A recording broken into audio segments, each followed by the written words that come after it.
Folks, Black Star Network is here. Hold no punches. I'm real revolutionary right now. Black power. Support this man, Black Media. He makes sure that our stories are told. Thank you for being the voice of Black America, Roland. Stay black. I love y'all. All momentum we have now, we have to keep this going. The video looks phenomenal. See, there's a difference between Black Star Network and Black-owned media and something like CNN. You can't be Black-owned media and be scared. It's time to be smart. Bring your eyeballs home. You dig?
Folks, today's Tuesday, January 6, 2026, coming up on Roland Martin Unfiltered, should be live on the Black Star Network. 5 years ago, mostly white domestic terrorists led by insurrectionist Donald Trump tried to literally stop the election process. We remember what took place. Democrats on Capitol Hill held a hearing today. Guess who didn't show up? Republicans. They don't actually care about it. Wait till we show you what Senator Lindsey Graham had to say 5 years ago compared to where he is today. Plus, we remember the great gospel maestro Richard Smallwood, as I interviewed him 6 years ago for his book, Total Praise. It is time to bring the funk on Roland Martin Unfiltered on the Black Star Network. Let's go. He's got it. Whatever the miss, he's on it. Whatever it is, he's got the scoop, the fact, the find. And when it breaks, he's right on time and it's rolling. Best believe he's knowing. Putting it down from sports to news to politics. With entertainment just for kicks, he's rolling. It's on go, roll, y'all. It's Roland Martin, rolling with Roland now. He's funky, he's fresh, he's real, the best, you know he's Roland Martin now.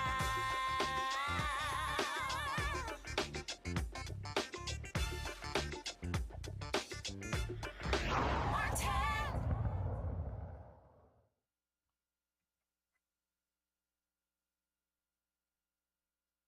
Well, folks, it's 5 years ago on this day, you had supporters of Donald Trump who stormed the United States Capitol, destroying property, beating up cops. It was mayhem that took place on this day. It was led by Donald Trump.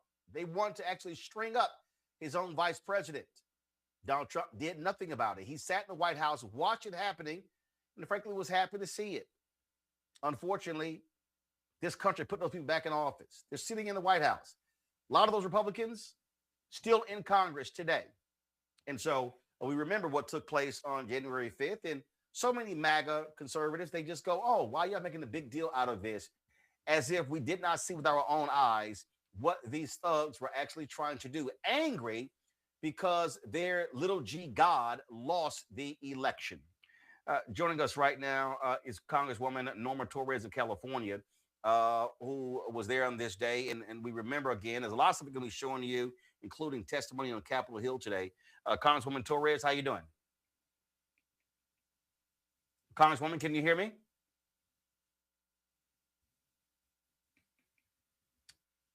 All right, folks. So let's do this here. So we're going to play you. Here's a compilation video that lays out what took place 5 years ago. It's about a 4.5 minute video. Watch this.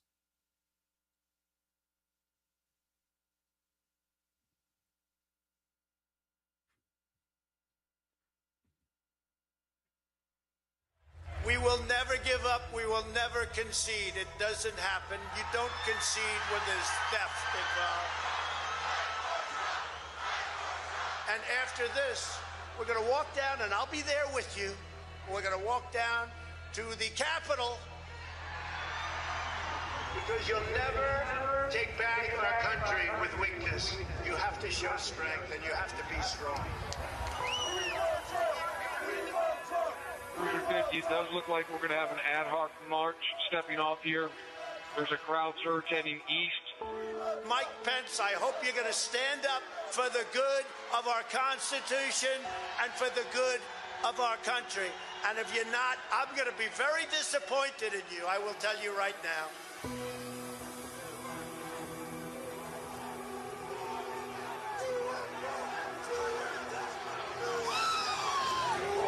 We're going to give riot warnings. We're out of here. We're going to give riot warnings. We're going to try to get compliance, but this is now effectively a riot.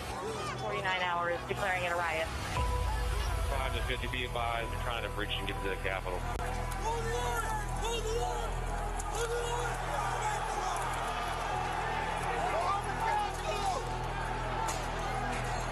We have a breach of the Capitol.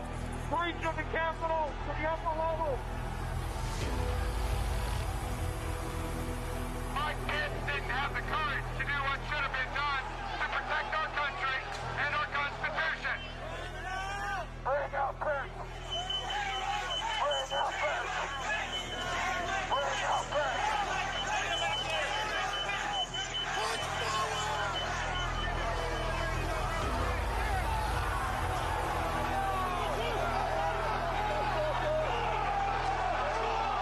We can't hold this. We're going to get too many people. Look at this vantage point, man. We're trying to hold the upper deck. We're trying to hold the upper deck down. We need an area for the House members. They're all walking over now through the tunnels. We need to move down. Copy. If we lose any more time, we may lose the ability to leave. So if we're going to leave, we need to do it now. We lost the line. We lost the line. All MPD, pull back. All MPD, pull back into the upper deck. ASAP. H208 with 4 members. The doors barricade. There's people flooded the hallways outside. We have no way out. Officers still remaining on the House floor, so we can secure the members on the other side. Copy. Officers down! Get them up! Get them up! Get them up!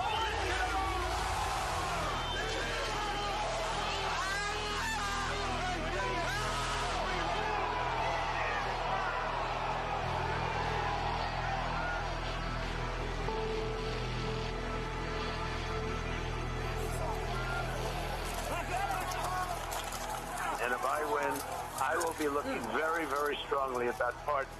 And I mean full pardons with an apology to many, an apology.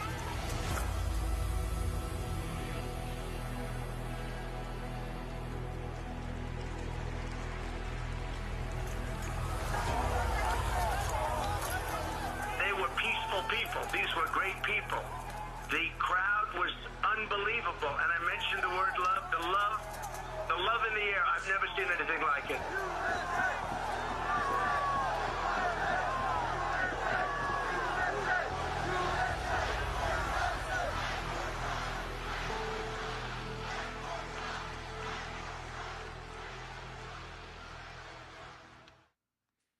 Now, folks, here's what's also crazy. Congress passed a law, literally passed a law, stating that this plaque is supposed to be placed in the U.S. Capitol. It says, on behalf of a grateful Congress, This plaque honors the extraordinary individuals who bravely protected and defended the symbol of democracy on January 6, 2021. Their heroism will never be forgotten. If you zoom in here, it says United States Capitol Police, Metropolitan Police Department of the District of Columbia. And then it says Arlington County, Fairfax County, Maryland Department of State Police, Metro Transit Police Department, Metropolitan Washington Airport Authority, Montgomery County, Maryland Department of Police, New Jersey State Police, Prince George's County, Maryland Police Department, Prince William County, Virginia Police Department, Virginia State Police, the federal agencies, Bureau of Alcohol, Tobacco, Firearms, and Explosives, Department of Health and Human Services, Department of Homeland Security, Federal Bureau of Investigation, National Guard Bureau, Department of Defense, Pentagon Force Protection Agency, Department of Defense, United States Marshal Service, United States Park Service, United States Secret Service. This is the actual plaque. Here's the problem. If you actually go to Capitol Hill, this plaque is not there. This plaque is not there because Republicans refuse to actually put it up. 5 years later, this plaque still is not up because the so-called people who love talking about protect the blue, they are in cahoots with Donald Trump and these domestic terrorists, and they do not want to honor those Capitol Police officers. Joining us right now is Congresswoman Norma Torres of California. Congresswoman, glad to have you here. Bottom line is this here. I don't want to hear jack from any damn MAGA Republican about how important the police officers are when Speaker Mike Johnson has no guts. Senator John Thune has no guts. They won't even put this plaque up in the U.S. Capitol, and a law was passed saying it should be up. It is truly unbelievable, Roland. It's so great to be with you today that we are talking about this. A simple plaque, a simple acknowledgement, not necessarily of the incidents, but of the actions of the police officers, their bravery, their willingness to stand in front of a violent mob that was trying to hurt members of Congress, trying to hang the vice president of the United States of America. And that plaque continues to sit in a basement somewhere in storage. However, some members, like myself, we have a printout, a poster of that plaque, and that sits at the front of our offices, acknowledging that we support our officers and we thank them for their bravery. There was a hearing today. I'm going to show a little bit later. Republicans didn't even bother to show up for it. And for them, it's like this today, no big deal. What really happened? It was nothing, a walk in the park. And here's the problem. The problem is a lot of those co-conspirators on that day with the likes of Steve Bannon, the Proud Boys, and the Oath Keepers, they're actually your colleagues, Congresswoman. They really are. And they had a celebration. Approximately 50 of them were marching, once again, trying to come to the Capitol, but, they stayed outside. And they said that they were celebrating what they did 5 years ago. I think it's important for people to understand that these individuals, many of them are violent individuals. Of the 1,551 people that have been pardoned by Donald Trump, 33 of them we know of have been rearrested on charges such as child porn, rape, domestic violence.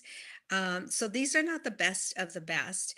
And this is the army that Donald Trump is now trying to give or reward them with $150 million. Remember this, America. They are on a standby until they are recalled by Donald Trump. To do what? We don't know. So, the thing that we still have to deal with is, look, Trump pardoned these people. They pardoned. And Congressman Jamie Raskin talked about how a number of these people have gone to commit other crimes. Yes. These are thugs. These are criminals. And not only that, Trump is literally giving the family of Ashley Babbitt millions of dollars $8 because million. she chose to defy orders and try to break into the building. But they casting these folks as heroes, as martyrs. Yes, and do you know how much the police officers that were injured, that were bloodied, many of them can't even return back to work? Do you know how much they have received in payment for their injuries? Zero. That's the amount.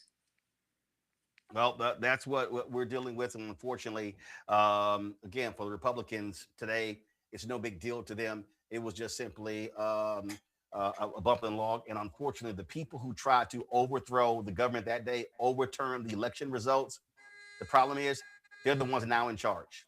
They're in charge of the White House, they're in charge of the House, they're in charge of the Senate. They have all three branches of government.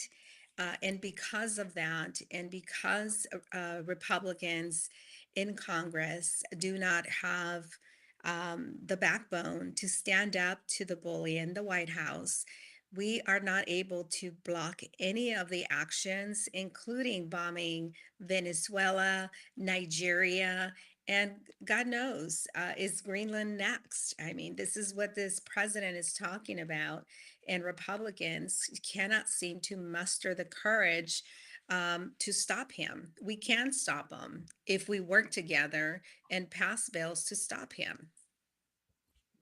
Indeed, indeed. Congresswoman Torres, we certainly appreciate you joining us. Thanks a lot. Thank you so much. It's great to be with you, Roland. Folks, one of the January 6 rioters actually stood up today at the hearing, and he wanted to know why Republicans are not there. What's wrong with you Democrats? Congressman Benny Thompson of Mississippi, he had a very quick response for him. Adam Villarreal was the January 6th defendant, and if I could respectfully ask, why is this committee only composed of Democrats? I'm glad you asked, because no Republicans participated. No, you're not part of the thing. You're welcome to be here as a spectator. Thank you very much. Democratic House Leader Hakeem Jeffries spoke about what took place 5 years ago today in the nation's capital.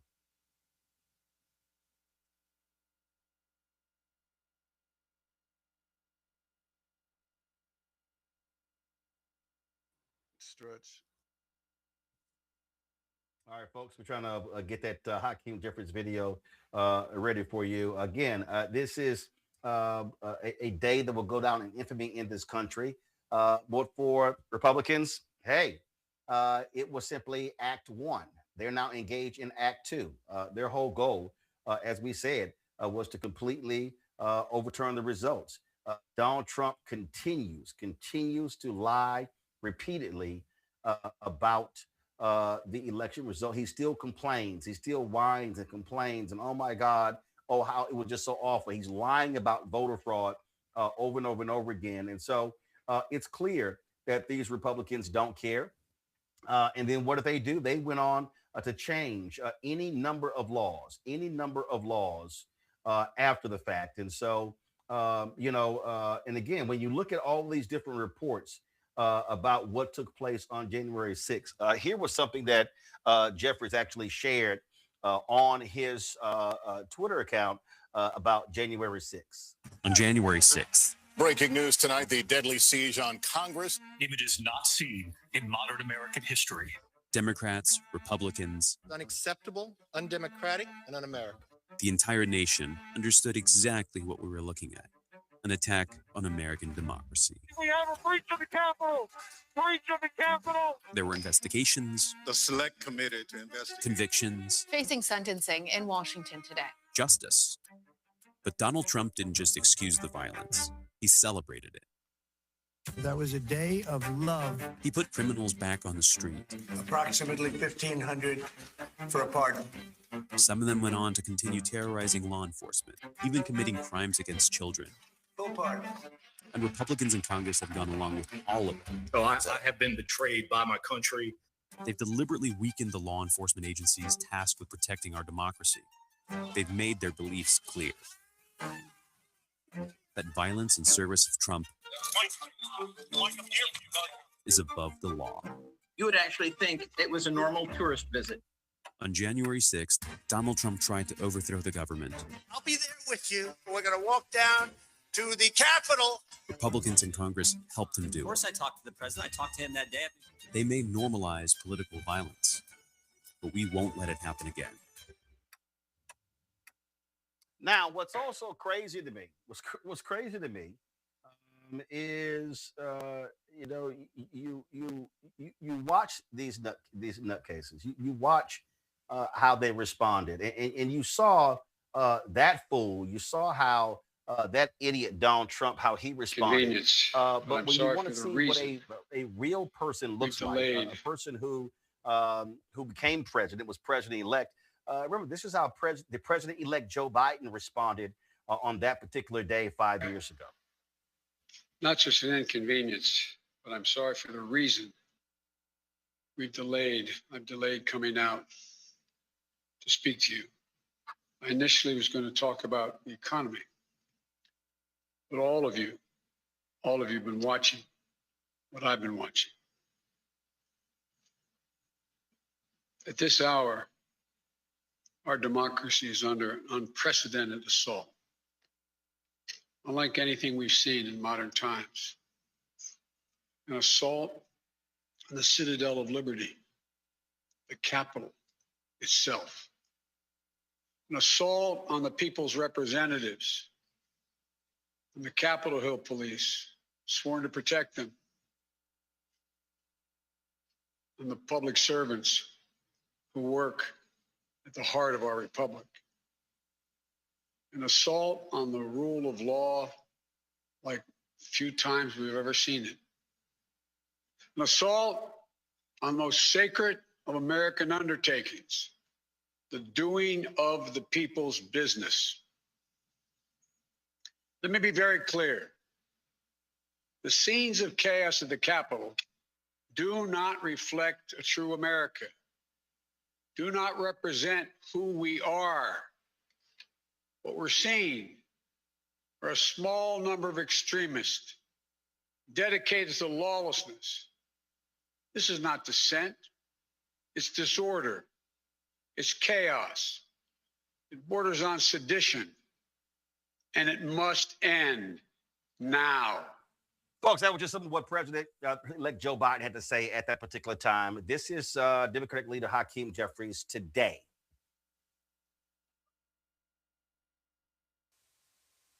Good evening. Thank you, Leader Schumer, Speaker Emerita Pelosi, to the Sicknick and Smith family, and to all of my colleagues who are present. Today, we gather here on the steps of the United States Congress, the citadel of our democracy, to commemorate the solemn 5-year anniversary of the violent insurrection incited by Donald Trump to overturn the results of a free and fair election. On that fateful day, hundreds of brave, courageous, and dedicated Capitol Police and DC officers stood on these very steps and across the Capitol grounds to defend the Congress, the country, and the Constitution. They were outnumbered by a violent mob, but never overwhelmed by the seriousness of the moment. For more than 5 hours, they were forced to engage in hand-to-hand combat, confronting thousands of bloodthirsty rioters who were unleashed by Donald Trump. They were beaten with pipes, whipped, assaulted by bear spray, and pummeled by Confederate flagpoles. They were bloodied, but unbowed. We owe these heroes an eternal debt of gratitude, and will never forget their service and their sacrifice. Had it not been for their bravery on that fateful day, many of us would not be alive right now. standing on these Capitol steps, continuing to serve our nation. And I have a simple message for the violent mob of insurrectionists. Donald Trump may have pardoned your crimes, but only God can pardon your sin. James Baldwin once made the observation that history is not merely something to be read, and it does not refer merely or even principally to the past. On the contrary, the great force of history comes from the fact that we carry it within us, are unconsciously controlled by it, and history is literally present in all that we do. It is to history that we owe our frames of reference, our identities, and our aspirations. We gather here today because we are still living the history of January 6th, and we will never allow it to be whitewashed. We thank the heroes of January 6th. We remember those whose lives were lost, aspire to be a better nation, and make clear to the election deniers that we will never allow a violent insurrection to take place on American soil again. Today, we are joined by the families of officers Brian Sicknick and Jeffrey Smith. Gladys, Ken, and Aaron, thank you so much for your presence here today and for your continued strength and patriotism. Folks, joining us right now is former Congresswoman and now Mayor of Los Angeles, Karen Bass. Mayor Bass, always glad to see you. Before we talk about what's happening in California and the craziness in Venezuela, you were there on this day 5 years ago, and it is amazing to me just the sheer ignorance. I'm sitting here while that was playing. I see this tweet right here from Representative Mike Collins, who says, on this day in history in 2021, thousands of peaceful grandmothers and others gathered in Washington, D.C. to take a self-guided, albeit unauthorized tour of the U.S. Capitol. Oh my God. And he goes, earlier that day, President Trump held a rally where supporters walked to the Capitol to exercise their First Amendment right about the irregularities of the 2020 election. During this time, some individuals entered the Capitol, took photos, and explored the building before leaving. God. Wow. And that's not ignorance, though. I mean, that is just outright lying. But just think about the environment that Trump has created in our country since he came into office, which is, I can say anything. And it can be so far from the truth. I remember, and I was just sharing with a colleague that on that day, people asked me, well, were you scared? And Roland, I was so angry. I didn't even get it together to be scared. I was just outraged because I knew if those protesters, rioters looked different, there would have been blood everywhere. They would have never entered the Capitol. They came in the Capitol. They tore as much of it apart as they could. They even went into Leader at the time, Kevin McCarthy's office, and vandalized his office. But they were hunting for us, Roland, hunting for us. They wanted to find Pelosi. They wanted to find AOC. They certainly wanted to find Leader Hakeem Jeffries. And as I recall, they even went after, in a whole nother state, his brother who was in Ohio. I mean, he had to be protected. It was absolute craziness. And ironically, it was interesting. I was also sharing this with my colleague that Black people in Washington were kind of like, well, this is the day we don't go out on the street because we know the crazies will be here. And I remember saying to my family, they were like, are you going to go to work today? And I'm like, well, sure, I'm going to be in the Capitol. I'm going to be in one of the safest places in the country. Never in a million years would I would have imagined that I would have to hide because people were hunting us. Well, that is certainly the case, and their actions are abomination. And then, of course, Donald Trump. For some reason, I don't know how the people, the man's career should have been over. But this is also what happens when Republicans were wimps and not convicting him in the United States Senate. He wins in 2024, and what does he do? He pardons them. Now he wants to dole out millions of dollars to those people claiming that they were victims. Exactly. And I'm not sure, you might know, Roland, if any of them got elected, because a number of them started running for Congress.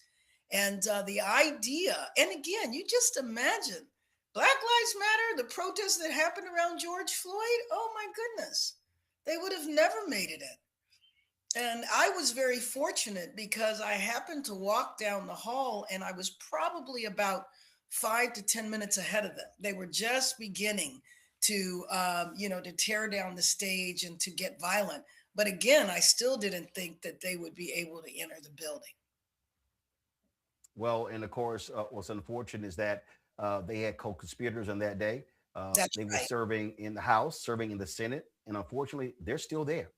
Well, let me just tell you that one of my staff members at the time, I had to have her talk to the FBI because she overheard a conversation of, oh, don't worry, it was the day before. She saw these people walking down the hall, strangers walking down the hall and talking to each other saying, well, don't worry, Congressman so-and-so will let us in. And I will tell you what people often forget is that you remember this was COVID. The building was empty. There was nobody there but members of Congress. Even their staff wasn't there at that time. And so to see somebody walk down the hall looked very, very strange. And people noticed that. And my staff noticed that. So I had her talk to the FBI because it implicated one of the members of Congress being complicit. Absolutely, that is the case. I do want to ask you a couple of questions on some other topics. One, what continues to happen in Venezuela? Look, California has a number of Venezuelans in that country, Florida as well. And you have people who are celebrating Maduro being snatched by Trump.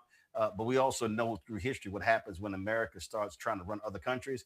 There were Iraqis who were hailing American intervention with Saddam Hussein. And then later, 1 million Iraqis were killed in that country. And that country has not been the same since. It is still, ISIS took over and it's in a state of disrepair. 24 years later. You know, we know how to break Humpty Dumpty, but we do not know how to put him back together again. And you remember the intervention. I remember George Bush's press conference where he talked about shock and awe. We're going to only be in. It's going to be very short. The Iraqis are going to welcome us with flowers and embrace us. And we never thought about what happens the next day, what happens the day after. And I guarantee you they have no plans for what they mean when they say they're going to run Venezuela. Hey, they can't figure out how to run the United States. So why would we think that they would be able to run Venezuela under the auspices of drugs when the month before he pardoned somebody that had been convicted? The Honduran president had been convicted of drug trafficking. Now, maybe he was set up too. But Roland, I found it very ironic that he chose to send Maduro to New York City. Mayor Mondani didn't even have 72 hours before he had his first crisis. And if you remember, Abbott sent tens of thousands of Venezuelans to New York. So, of course, you had crowds cheering him, but Mondani's base would be against an intervention like that. So you set him up and he's going to be there. Maduro in this trial could be going on for a very long time. Now, when we captured Noriega, and you remember Panama, because that's one of the problems with our American culture, we have memories of a nanosecond. Well, we went in and we kidnapped Noriega on the guise of drug trafficking. Maybe he was, maybe he wasn't. And we took him to Miami. And he was convicted and died in prison in Miami. Why'd they take him to New York? It's very hard for me not to connect the new mayor with Maduro going to New York. And then, but I think that Trump was honest the next day. He forgot all about the drugs. He was just talking about the real deal, which is the oil. And it'll be interesting to look at those companies and see who contributed. Who is going to help pay for the ballroom? You know? It goes to show you what happens when an idiot is put back into the White House. I do have to ask you this here. You're dealing with so many different issues there. Give our folks an update on what's happening as a result of those wildfires. Altadena trying to rebuild. There are folks who want to rebuild homes, and so what's happening in Los Angeles so many months after the devastating wildfires there? Right. Tomorrow marks the 1 year anniversary. And just so everybody understands, Los Angeles County has multiple cities in it. The city that I have, the neighborhood that I have jurisdiction over is Pacific Palisades. Altadena is outside of the boundaries of the city of Los Angeles. It's an unincorporated neighborhood. And so within the Palisades, which obviously is a very different type of neighborhood, we have over 400 homes that are actively under construction now. I was in 2 homes this morning where one, they look as though they're going to be able to move in the next 6 months. Actually, both of them, it looked like they might be moving in the next 6 months. That is absolute record speed. Now, we have approved the rebuilding of 800 homes, so 400 of those are actively being constructed now. People are running into all sorts of problems, but most of the problems are related to insurance, financing, and their mortgages. And so people are still struggling. There's a lot of grief and trauma, especially coming off the holidays. But we have a full court press, all hands on deck in terms of getting every Palisadian that wants to return home back home. And that particular point right there, again, so many people who don't even understand the geographical boundaries there, blaming you for things that have to do with the county as opposed to Malibu, a separate city. People wondering, why is she just concerned about one neighborhood that happens to be very wealthy and not very diverse? Well, Palisades is the only area within the city of Los Angeles. The psyche of folks, obviously the mental aspect as well. I mean, listen, people are still dealing with the trauma of that as well. And so, how have you and city officials have been working with folks on that? Because again, to lose everything, to lose your home and all your belongings and clothes and everything, and have to completely restart your life is very difficult, especially in this economic climate. Well, also, and if you think of both ends of the life cycle, people in their 80s who've been living in those homes for a long time, who are not particularly wealthy. They paid off their mortgages many, many years ago and were living very comfortably on a fixed income. And then they have to start over again. And it'll be a question as to whether or not many of them are able to do that. Or if you were young with a younger family, you've now relocated and moved your children to another area, and will you come back? And so there is just, the trauma is profound, because you didn't just lose a building, you lost your memories, your sense of belonging, your sense of community. And even if you didn't lose your home, there are people who don't want to go back because they have no neighbors anymore, or just to live in an area where you have thousands of homes. There were 5,000 homes lost in the Palisades, and you're on a block where you're the only house standing. Do you want to be in the middle of a construction site? So the trauma, and again, of course, it's accentuated because we're coming off the holidays. And even though things are going fast, people still aren't there whose homes were burnt down. People whose homes were damaged, especially smoke-related damage, a lot of those individuals have returned. But again, it's still the sense of community. There's no grocery stores, there's no banks. We are paying attention to the community space. We will be opening a temporary library soon. We will be breaking ground on a rec center that is a partnership with the LA Lakers. And so paying attention to the community space, we think is very important. We've already opened up one of the playgrounds that was lost. We feel while we're rushing to rebuild the homes, the commercial area is critically important as well. Been a very, very, very painful year because, Roland, the first 6 months of the year, and really it's been all year long, of course, was the fires. But then right when we're able to exhale for a minute, then we get invaded by the US military, with an administration gone rogue. And the immigration raids affected everyone in the city. Los Angeles, 3.8 million people, just about 50% of the city is Latino. 9% of the city is African American. People are often shocked by those numbers, thinking that the Black population is a lot larger than that. And so, given that it affected every aspect of our city, the raids, which, by the way, you may not know, they continue every day. They're just not as dramatic.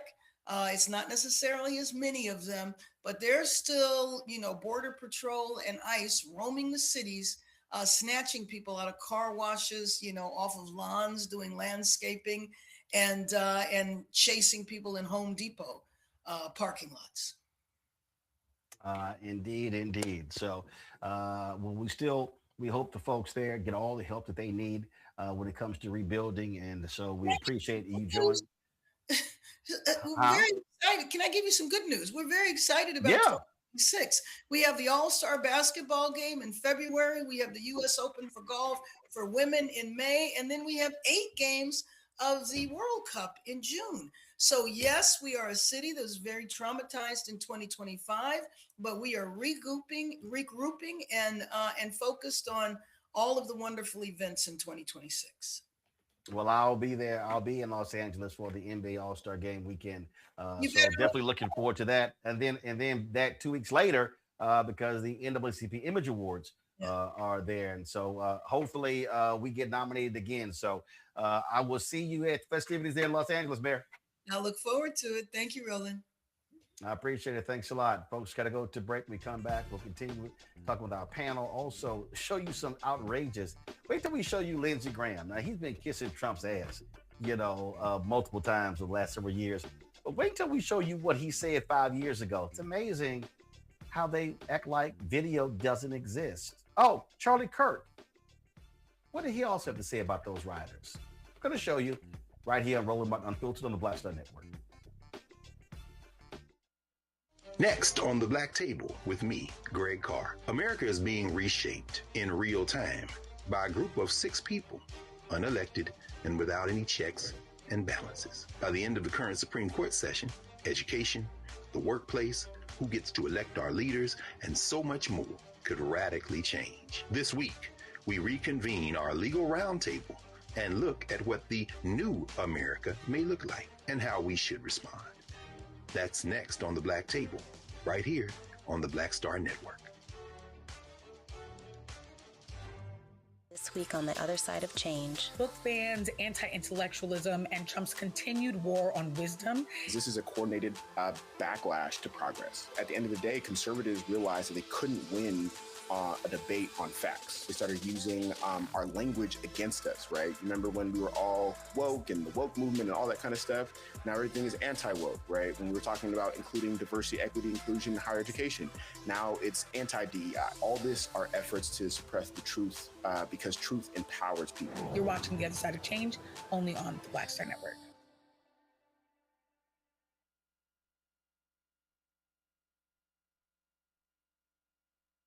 Said the quiet part out loud. Black votes are a threat, so they erased them. After the Supreme Court gutted the Voting Rights Act in 2013, Republican legislatures moved fast. New voter ID laws, polling place shutdowns, purges of black voters from the rolls. Trump's Justice Department didn't stop it, they joined in. In 2018, his DOJ backed Ohio's voter purge system, a scheme that disproportionately erased black voters. Their goal, erase black votes and political power. Yeah, that happened. These are the kinds of stories that we cover every day on Roland Martin Unfiltered. Subscribe on YouTube and download the Black Star Network app. Support fact-based independent journalism that centers African Americans and the issues that matter to our community.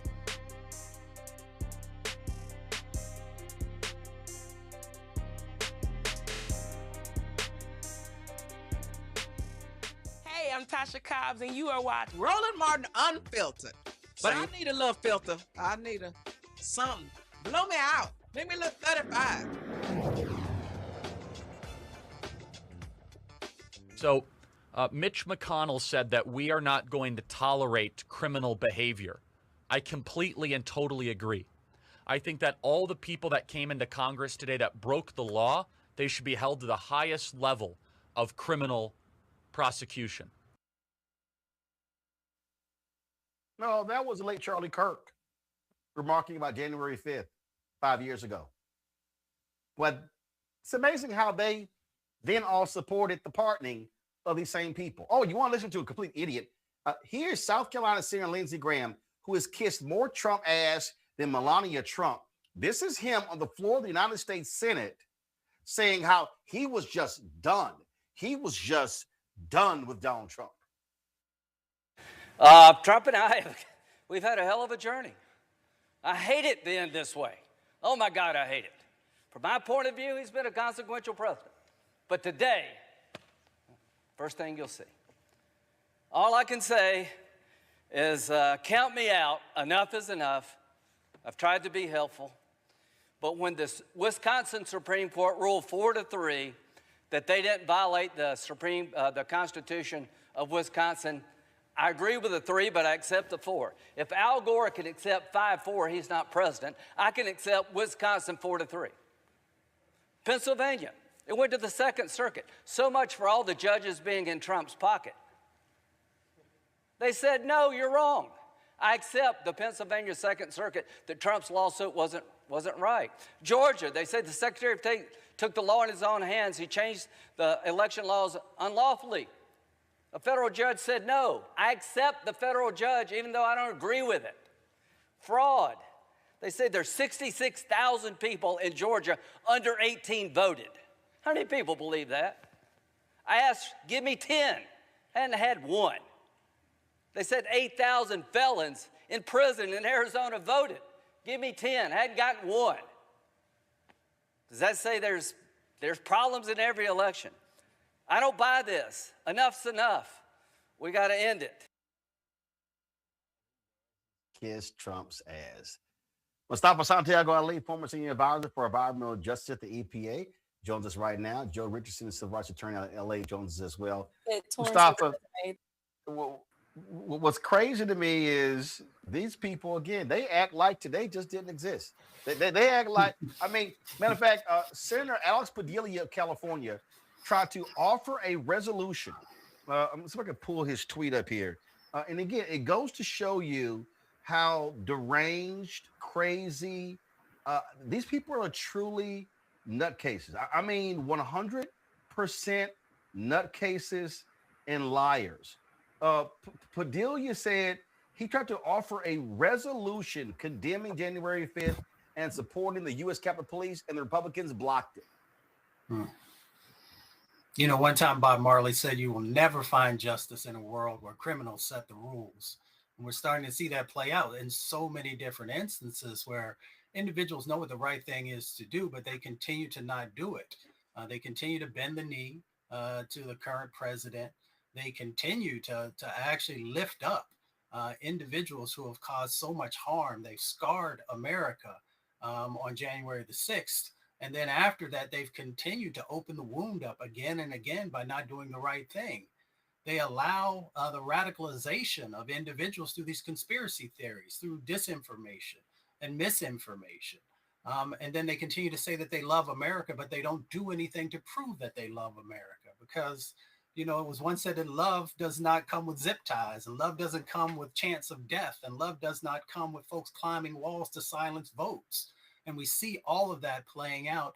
And the most shocking thing is that the individuals who have a responsibility to protect our community, or to protect our country, actually continue to fail. How about this one here, Joe?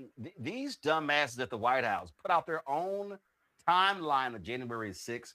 And this is what they actually put. Tragedy at the Capitol. Ashley Babbitt murdered in cold blood. Unarmed Air Force veteran and Trump supporter Ashley Babbitt is fatally shot by Capitol Police Lieutenant Michael Byrd without warning as she climbs through a broken window toward the speaker's lobby. No weapon was found on her, and she posed no threat. Byrd faced no charges. 3 other Americans were also killed: Roseanne Boylan, Kevin Grissom, and Benjamin Phillips, 0 law enforcement officers lost their lives. These idiots, Joe, are trumpeting, no pun intended, these domestic terrorists.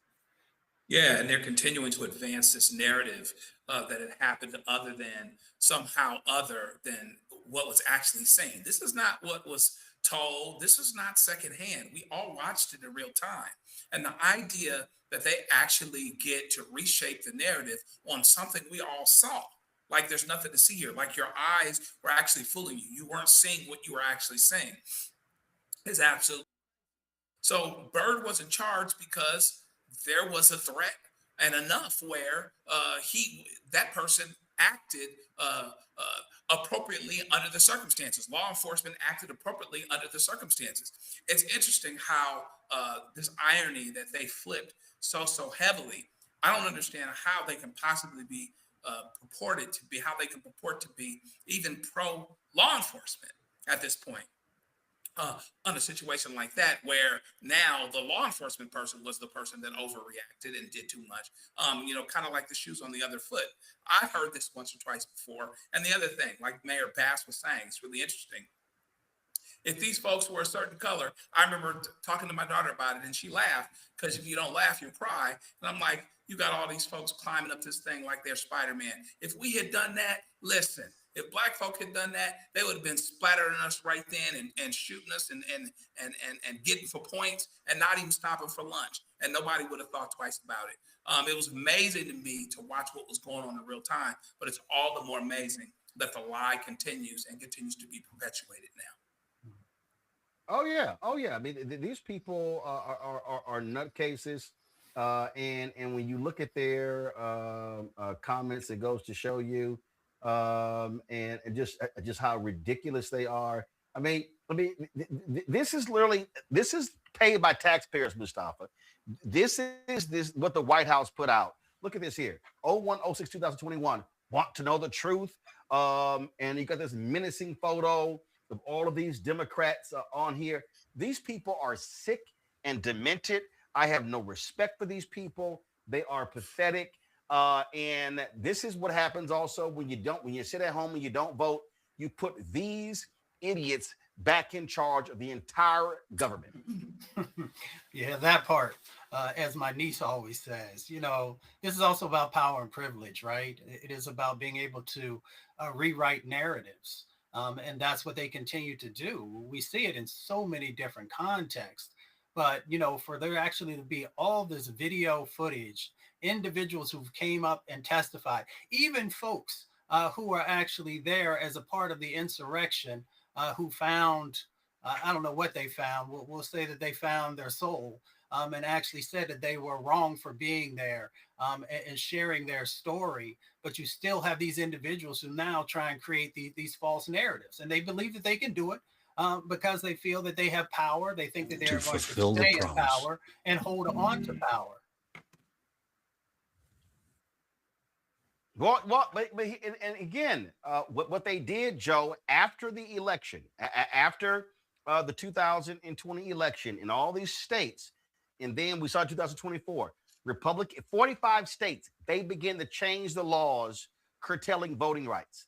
Their whole goal was, we're going to steal future elections. Yeah, that's a whole goal. And so, because they know that they can't do it numerically, they know that the demographic is changing, they know that things are changing, and all of that continues. The extension of that is what they've done down in Texas, trying to put themselves in a position to flip seats. Voter registration, voter ID, all over the country is, probably one of the biggest frontiers related to trying to directly disenfranchise voters, as many voters as possible. And so we have to be as cognizant about what's going on as possible, and not allow any of this to be normalized. Act in a state of urgency. Whatever you've got to do to be able to get to vote, to be able to help people get to vote, it has to happen. It's amazing to me how some of us that are the least of us going through what they're going through so much that they figured out that they can't afford to vote, that they don't have time to vote, that it's not important or prioritized to vote. Meanwhile, back at the ranch, the things that they've come to take for granted, whether it's some form of government support or whatever else, all of that is in jeopardy. Ask any of the people that have lost are in a different situation right now than they were last week because of the cutting of the healthcare subsidies. Ask those who are dealing with cuts to Medicaid. Ask those who have lost their jobs that work for the government for 15, 20 years, when working for the government was supposed to give you a property right in your job. So this is going on in real time. Things are being taken from folks.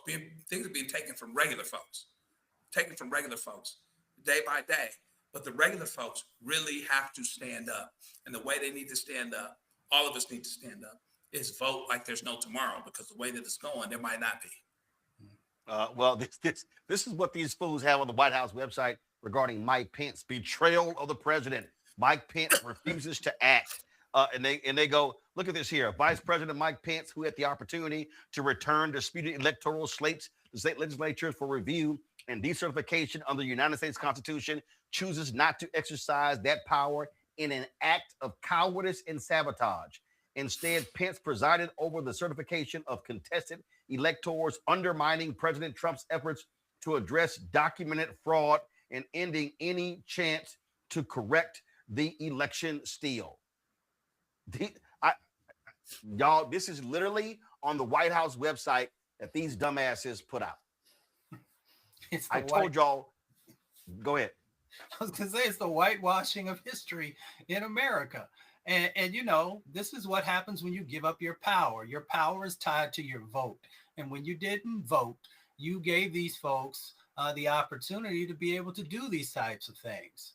If not, they would have crawled back into the shadows. But because now the situation that we've allowed ourselves to be in, they're allowed to come out, they're allowed to rewrite history, they're allowed to say and do the most egregious things, the most dangerous things.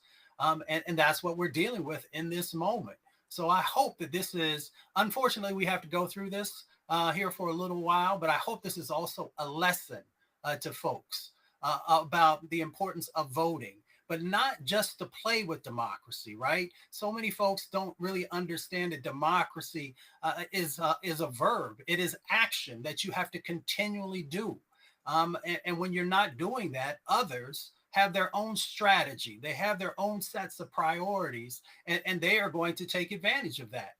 So, you know, in this moment, we learn, but we also have to stay engaged. We also have to push back when these falsities are placed out there. Everybody walks around with a computer in their pocket every day. Use your voice and make sure that you're putting forward the true narrative.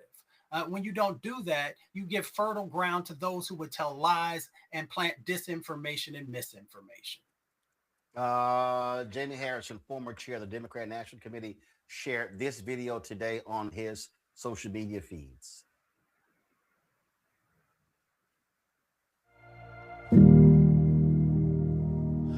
America. Generations worked, struggled, fought and died to fulfill the promise. One nation under God, with liberty and justice for all. But now, some are trying to break that promise.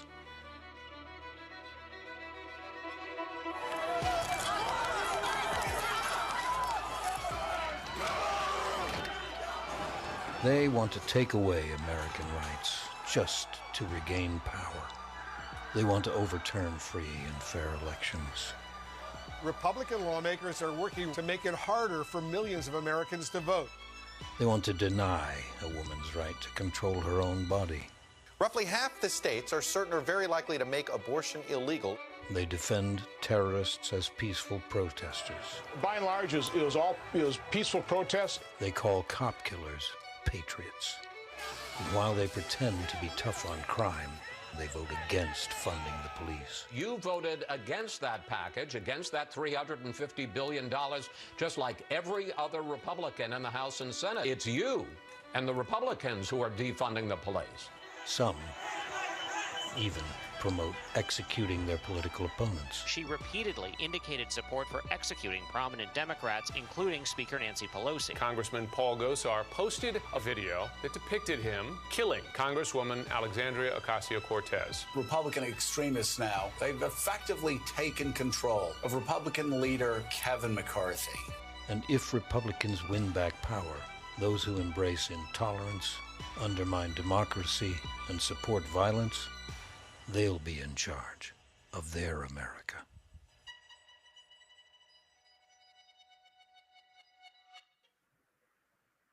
And just so we do not forget, remember those text messages that were uncovered in the lawsuit against Fox News? This is actually what those folks were saying. What did Donald Trump Jr. say 5 years ago? He's got to condemn this shit ASAP. The Capitol Police tweet is not enough. That was a text message from Don Jr. to Chief of Staff Mark Meadows. Oh, Laura Ingraham, this is hurting all of us. He's destroying his legacy. The same Laura Ingraham who's been kissing his ass for 5 years. Oh, Brian Kilmeade, Fox News, please get him on TV, destroying everything you've accomplished. Brian Kilmeade to Mark Meadows.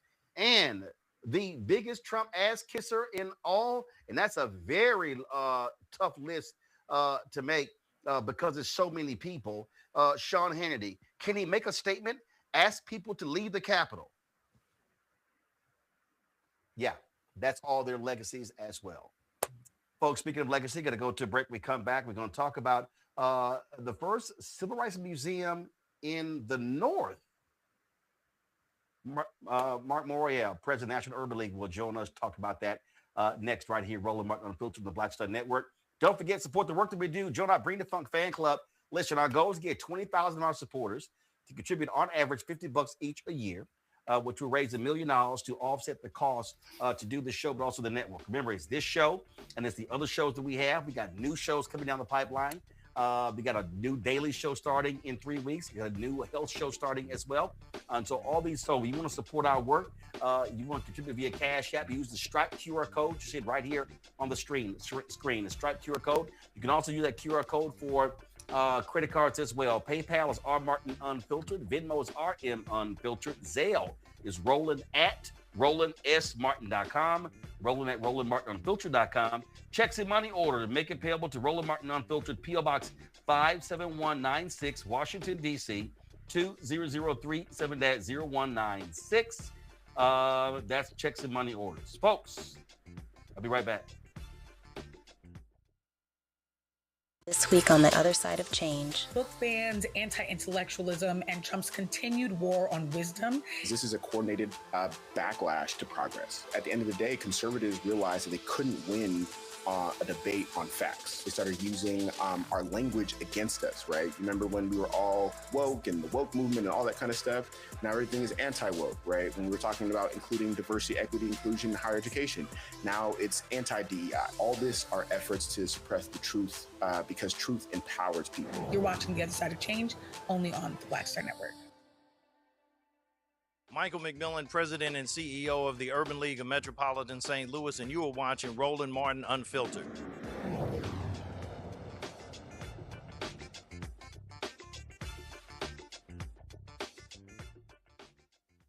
All right, folks, welcome back. Y'all might remember when I interviewed author Jean Theo Harris, and her book was called King of the North, Martin Luther King Jr.'s life of struggle outside the South. And it detailed a lot of the work that MLK did with civil rights, economic rights outside of the South. Well, in many ways, the battle for civil and economic rights in the North has largely been forgotten, has been ignored. In fact, I was going through my bookshelf last night and I came across the book Militant Mediator, which was a book about Whitney Young, who was the CEO of the National Urban League, one of the big six civil rights organizations. Well, the National Urban League is actually, they've opened their new building in Harlem, and what including that is a civil rights museum, the first of its kind in the North. Joining us right now is Mark Morial, CEO of the National Urban League. Mark, glad to have you here. Hey, Roland, good to be with you, man. Thank you for having me, and congratulations on the continued success of the Black Star Network and Roland Martin Unfiltered. I certainly appreciate that. And you just had a birthday, so happy birthday Yes, sir, as brother. well. And we just had So, a birthday.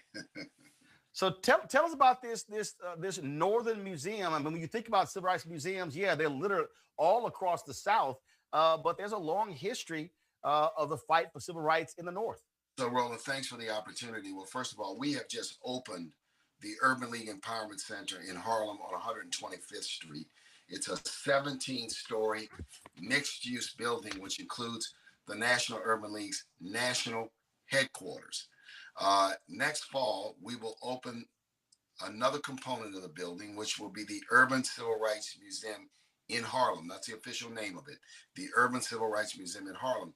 And we look at the Black experience and the civil rights experience of the northern states, often overlooked and forgotten. Slavery existed in the North until the early 1800s, when a number of states began to pass laws banning slavery. So much of our history is tied into the Great Migration, which was the movement of some 5 million Black people beginning in the 1880s all the way to the 1950s, from the South to the North. Isabel Wilkerson's book chronicles a number of these stories. And then there's the Harlem Renaissance period, followed by the 60s and the 70s, which is the rise of African-American political and economic power in the northern communities. Think Chicago, whether it was Bill Dawson, whether it was John Johnson and George Johnson on the economic side, or in New York with Adam Clayton Powell, and the rise of so many African-American business owners and the economic change that took place. So we're going to look at this with this spectacular new museum opening up in Harlem next fall. And I'm excited. We have a dynamic executive director and chief curator, Jennifer Scott, who recently worked at the Wright Museum in Detroit. And so we're very, very excited to really tell these stories in a time when too many are trying to suppress, marginalize, and diminish the contributions of African Americans. This museum is independent. It is owned by the National Urban League. There will be no censorship. There will be no governmental overreach when it comes to our museum. And we're looking forward to a spectacular grand opening. But the current building, 17 stories, is an economic colossus. We've got retail stores. We've got Studio Museum of Harlem, 100 Black Men, United Negro College Fund, New York office, and a number of others who are resident in the office space portion of the building. So this is really a Black African-American economic empowerment center in Harlem. Mark, first of all, you mentioned several books there, and you're right. The Warmth of Other Suns, The Epic Story of America's Great Migration.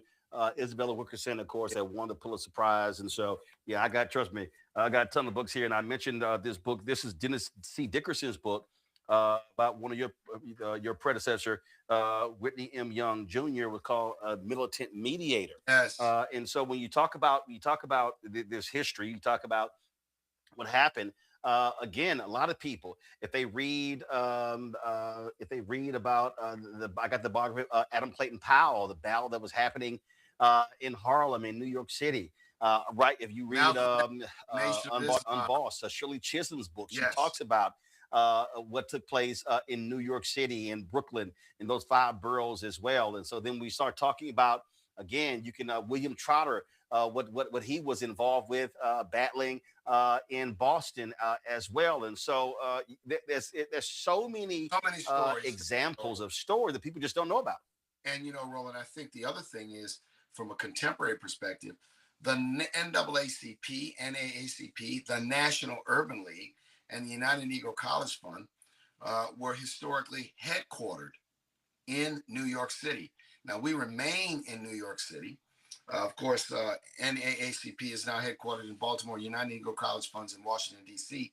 But Dr. King and SCLC routinely came to New York not only to raise funds, but to build support for the civil rights movement.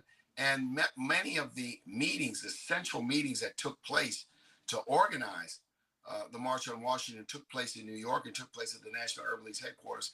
I have a great photo in the building of Roy Wilkins and A. Philip Randolph and John Lewis and Whitney Young and a number of others who were in a meeting planning the March on Washington. Jack Greenberg, who was at LDF at the time. So the North was central. It's a story we've got to tell the complete story of civil rights and the story and the journey of African Americans in the United States. Questions from our panel. Joe, you first. Good to be with you. My cousin is Justin Robinson of the Houston area Urban League. Sorry we haven't met yet, but in any event, one of these times. But I wonder if this will be used. You guys are going to be intentional about using this as an opportunity to remind people of the importance of the Urban League, particularly in the present day, the importance of its work, and to really connect the dots towards initiatives, voting, voter representation and things like that in the future. How can you really use this as a springboard to remind people, and particularly young people that aren't so necessarily connected to the struggle from the standpoint of having dealt with it? How can we use this as a tool to really propel us forward? It's a great question and an important question. One component of the new Urban League Empowerment Center is a 20,000 square foot conference and meeting center, which will allow us to convene meetings, gatherings, summits, symposiums for these types of discussions. So already in fall of 25, after we opened, we held an youth leaders summit in the building. In March, we'll have a college leaders summit in the building. We are intentional. Our young professionals now number some 10,000 to building and creating a platform for the next generation, which includes elected officials, activists, scholars, young business owners and entrepreneurs, media personalities, and platform personalities. We have got to create an opportunity to create a voice and a platform for them to speak and be heard. And I'm committed to the museum and the conference center being utilized that way. We have got to inspire, energize a new generation to understand that influencing and having impact requires collective action. So I say, join us or create something else, but don't stand in observation as a spectator. We need organized action, and that includes the utilization of social media tools. But social media tools alone are not enough. You've got to engage in old-time, community-based organizing and bringing people together for collective action and input. Thank you. Mustafa. Well, Fred, congratulations. I really appreciate it as you highlighted us owning our own. We know some of our museums that are tied to the government. We see some of the dynamics that are going on. And I was thinking, what are some of the issues that folks are really concerned with right now? Of course, one of them is around labor and economic justice. And there's so much work that's happened in the North that often gets missed. Can you talk a little bit about how you all will be focusing on helping folks to understand where we've come from, how we've been able to make change in that space, and the directions we need to go moving forward? I think one of the things we can highlight is the historic intertwining of the labor movement and the civil rights movement in the North.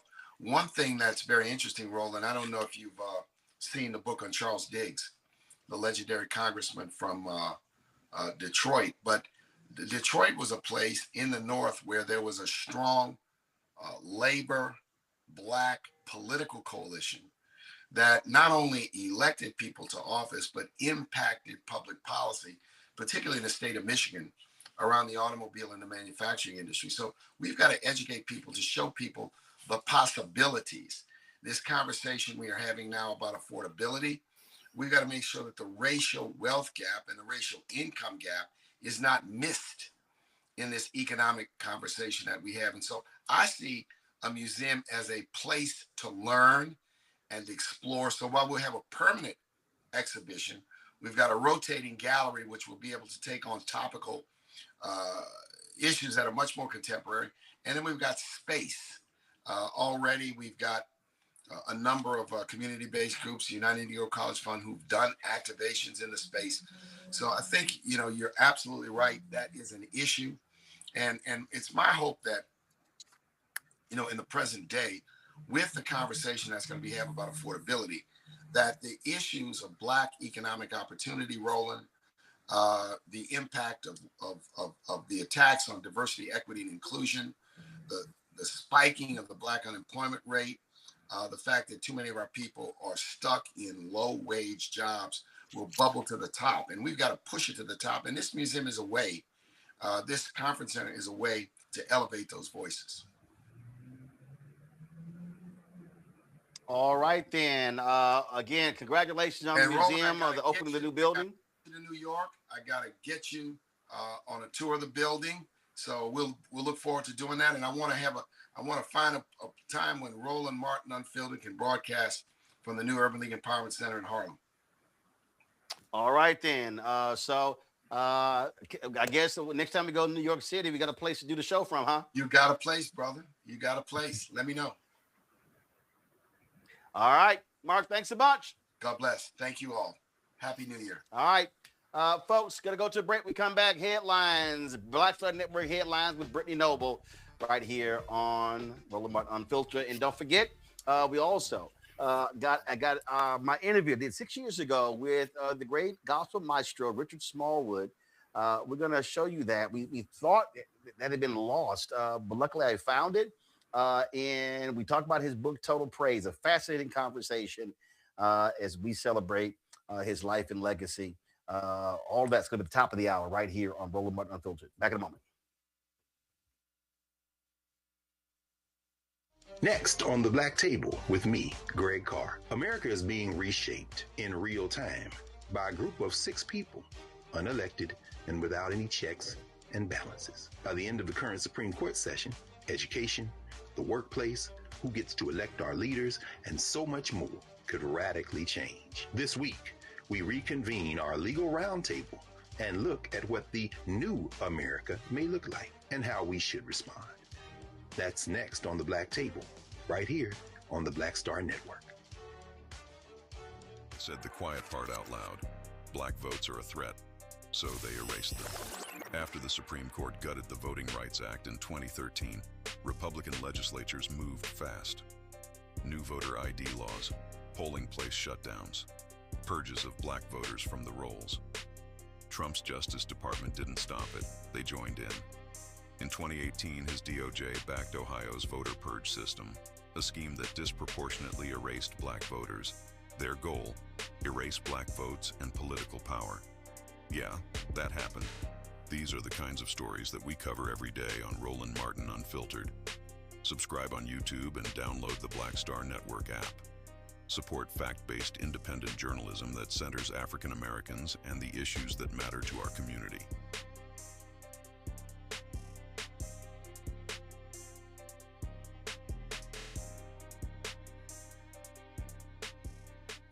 This week on A Balanced Life with Dr. Jackie, we're talking about the ups and the downs of the holidays, the ebb and flow of life, those things that keep us running and gunning.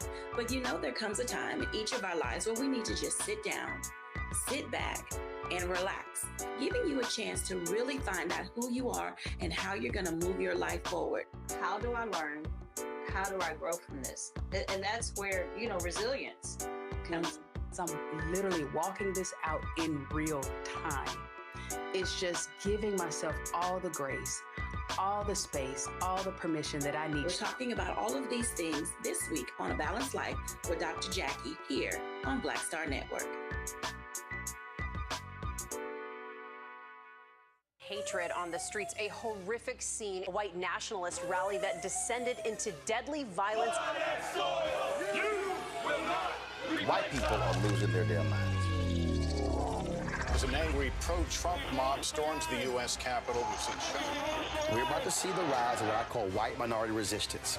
We have seen white folks in this country who simply cannot tolerate Black folks voting. I think what we're seeing is the inevitable result of violent denial. This is part of American history. Every time that people of color have made progress, whether real or symbolic, there has been what Carol Anderson at Emory University calls white rage as a backlash. This is the rise of the Proud Boys and the Boogaloo Boys. America, there's going to be more of this. Here's all the Proud Boys, guys. This country is getting increasingly racist in its behaviors and its attitudes because of the fear of white people. The fear that they're taking our jobs, they're taking our resources, they're taking our women. This is white fear.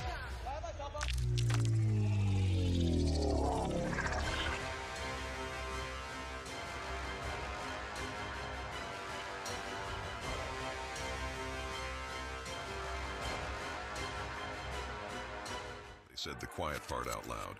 Black votes are a threat, so they erased them. After the Supreme Court gutted the Voting Rights Act in 2013, Republican legislatures moved fast. New voter ID laws, polling place shutdowns, purges of black voters from the rolls. Trump's Justice Department didn't stop it, they joined in. In 2018, his DOJ backed Ohio's voter purge system, a scheme that disproportionately erased black voters. Their goal, erase black votes and political power. Yeah, that happened. These are the kinds of stories that we cover every day on Roland Martin Unfiltered. Subscribe on YouTube and download the Black Star Network app. Support fact-based independent journalism that centers African Americans and the issues that matter to our community.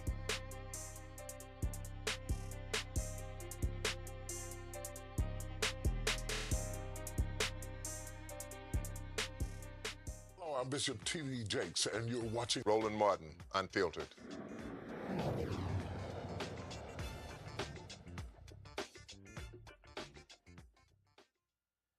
All right, folks, time for Black Star Network headlines with Brittany Noble.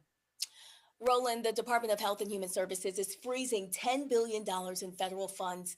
This move will impact 5 Democratic-run states. Those 5 states are California, Colorado, Illinois, Minnesota, and New York. The Trump administration is blocking the funds over concerns of fraudulent child care programming and what Trump says, giving money to illegals. The department has not cited evidence of fraud in any of the states impacted.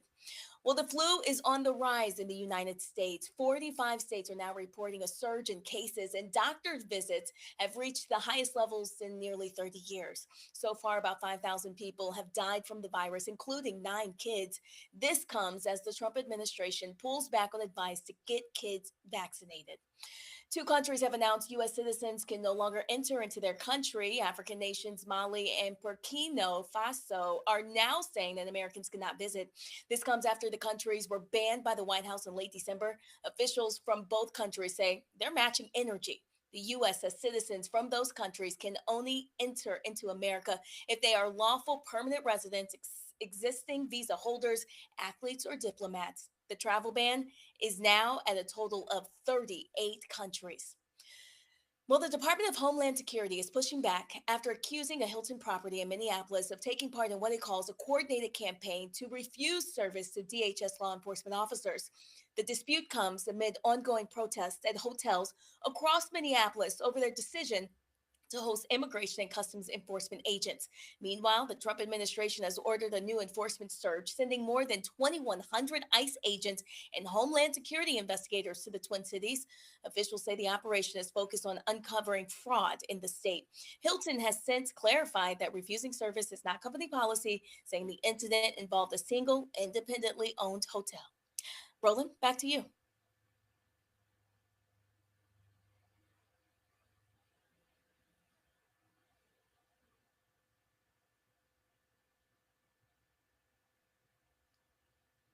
Muted.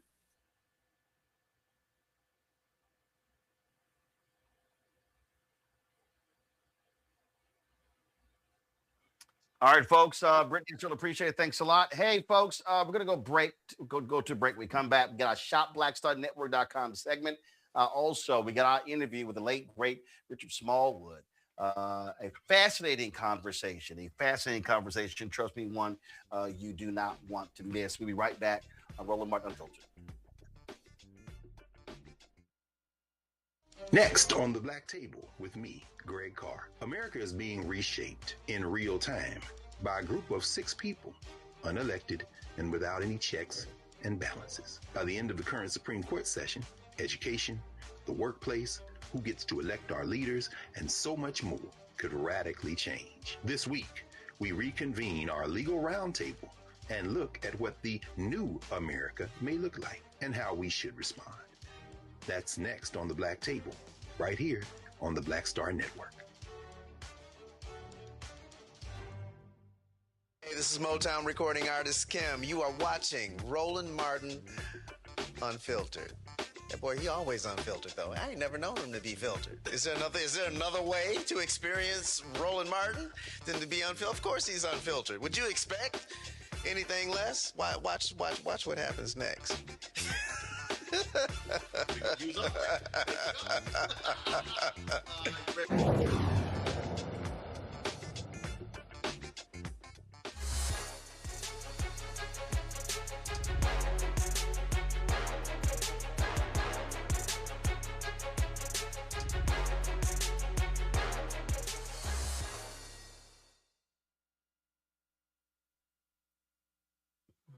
All right, folks, welcome back. Got a good question for you. Are you compatible with your mate or your friends?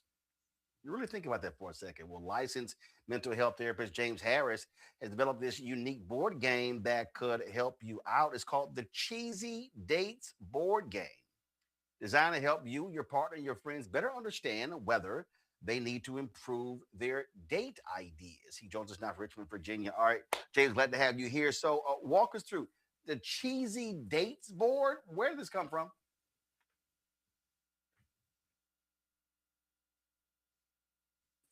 Hey, what's up, Roland? Appreciate you for having me, boss. So yeah, I'm a therapist. I got a practice in Richmond, Virginia. And during the pandemic, a lot of people were stuck together, but they weren't really compatible. So a lot of my couples and a lot of single people were asking different questions as far as relationship dynamics. So one day I decided just to put it in a board game because repetitive questions kept coming.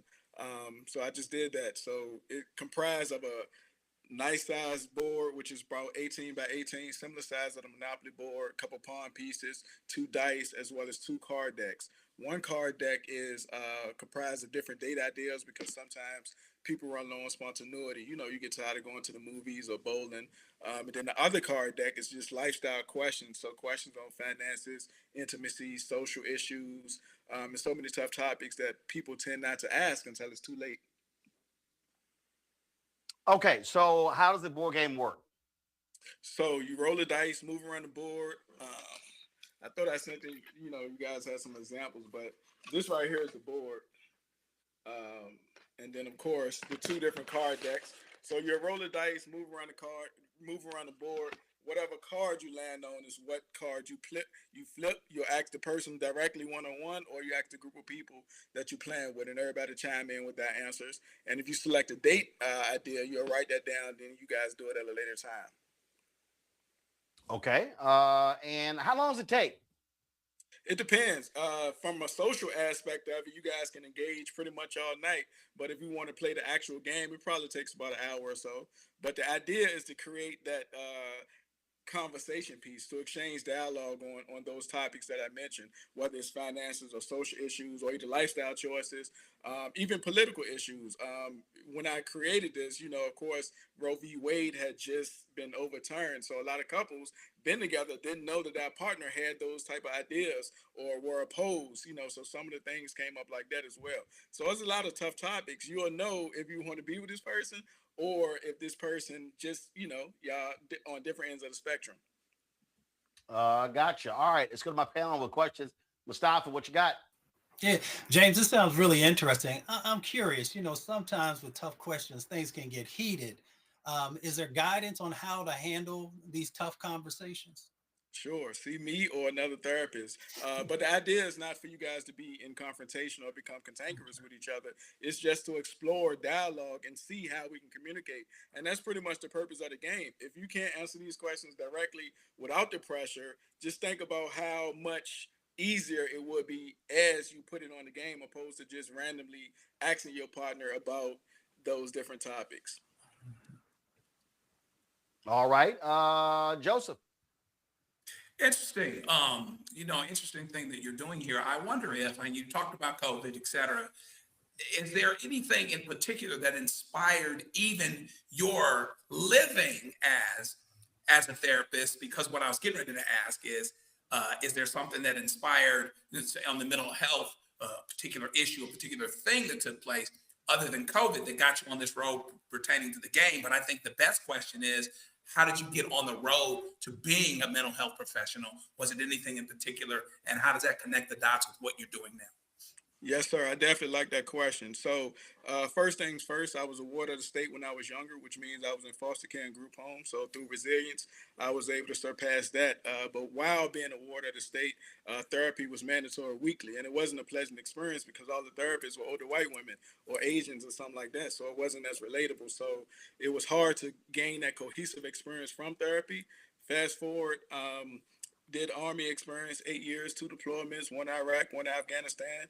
Still poor experience because all the therapists there didn't have military experience. And that's part of the reason why a lot of veterans tend not to go to therapy. They'll much rather go to group because it's more cohesive and you got that universality, somebody with that shared experience to help you.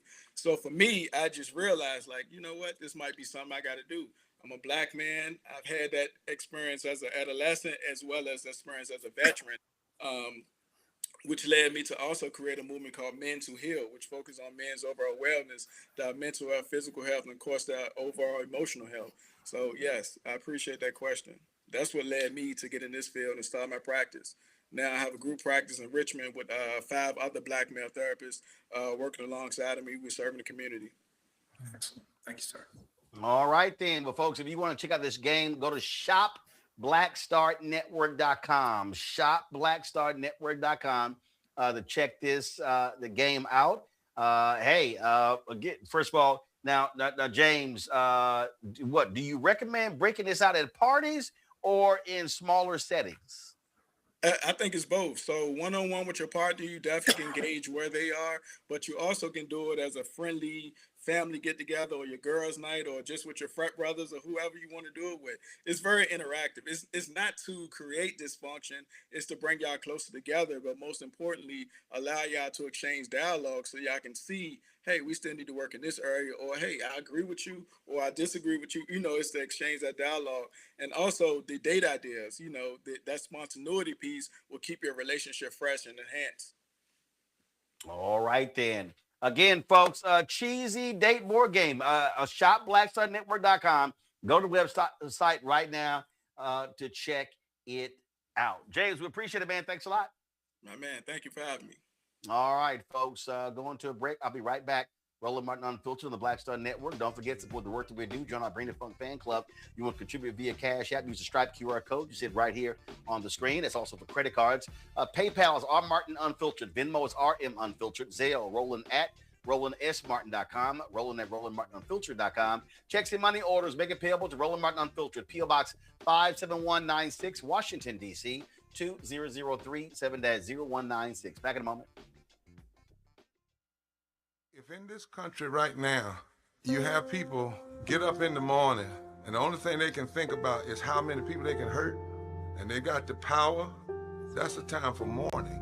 For better or worse, what makes America special, it's that legal system that's supposed to protect minorities from the tyranny of the majority. We are at a point of a moral emergency. We must raise a voice of outrage. We must raise a voice of compassion. And we must raise a voice of unity. We are not in a crisis of party versus party. We are in a crisis of civilization, a human rights crisis, and a crisis of democracy itself. And guess what? You've been chosen to make sure that those that would destroy, those that would hate, don't have the final say, and they don't ultimately win. Melanie Campbell, National Coalition on Black Civic Participation and Black Women's Roundtable. And we are watching Roland Martin Unfiltered all day, every day, 24/7. Spread the word.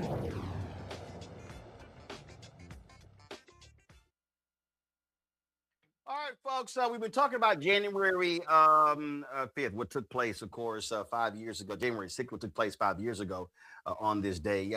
Check this out. Now, right now, Marco Rubio is serving as Donald Trump's Secretary of State. Very much like Lindsey Graham. It's amazing how the tone was a little different 5 years ago. Here is Rubio, then United States Senator from Florida, on the House floor. We had police officers, the men and women that we walk by every single day that guard the doors and we say hello to, out there with riot gear getting spit on and attacked. Today, not 10 weeks ago, just a few hours ago. And I think it's important to think about all those things on a night like tonight and everything that's happened. You know, I wouldn't even be here today. I doubt very much where I would even have been interested in politics had it not been for my grandfather. He died when I was 14, but I grew up at his knee. He would sit on the porch, he would smoke 3 cigars a day, and he loved history. He was born in 1899 in rural Cuba. It was still governed by the United States. It was a protectorate. 3 years later, it gained its independence and became a republic. During my grandfather's first 60 years of life, he saw his country have an armed insurrection after a contested election, multiple presidents go into exile, 2 military coups, and the rise of a Marxist dictator. A tyranny that stands to this day. My entire life, I have lived with and next to people who came to America because their country was chaotic and their country was unsafe. What I saw today, what we have seen, looks more like those countries than the extraordinary nation that I am privileged to call home. And now you work with the insurrectionist in chief. It's amazing how they forget. Former Speaker Nancy Pelosi testified today at the Democrats' hearing, the one Republicans chose to skip. Donald Trump continues to say that, he offered her 10,000 National Guard troops. He actually said that today. Lie, flat out lie. He's a liar. Everybody's administration is lying. They all lying. But here's Pelosi today. I could never have had the idea that a president of the United States would incite an insurrection on the Capitol of the United States, the symbol of democracy throughout the world, on the Constitution of the United States, which he took, and we all took, an oath to uphold, on the Congress of the United States, who that day had the congressional responsibility to accept the results, to certify the results of the election. The list goes on. And today, that president who incited that insurrection continues to lie about what happened that day. On my way over here, I saw on TV that he was claiming that we did not ask for the National Guard. I thank Representative Hensinger and as well as Elaine Loria for setting the record straight and other testimony that you have heard here. For over 3 hours, we begged him to send the National Guard. He never did it. He took joy in not doing it. It was savoring that. And right now, he was saying on TV today, I wanted to send it. They just wouldn't do it. His own Secretary of Defense, acting Secretary of Defense, testified under oath against what the president is saying today. Maybe not in public, but under oath. God forbid that they ever put this president under oath. His people know never to do that because who knows what will happen. But what he's saying today, still lying about it, is an insult to the American people. Good-thinking people in our country, and I believe in the goodness of the American people. Believing in their goodness is what gives us hope that we can move on from this even stronger. His lies that he continues to tell are an insult. The courage of our founders, the beautiful vision they had of this country. And they... Isn't that interesting? Is it interesting when you begin to actually hear how these people, and it's kind of like, just move on.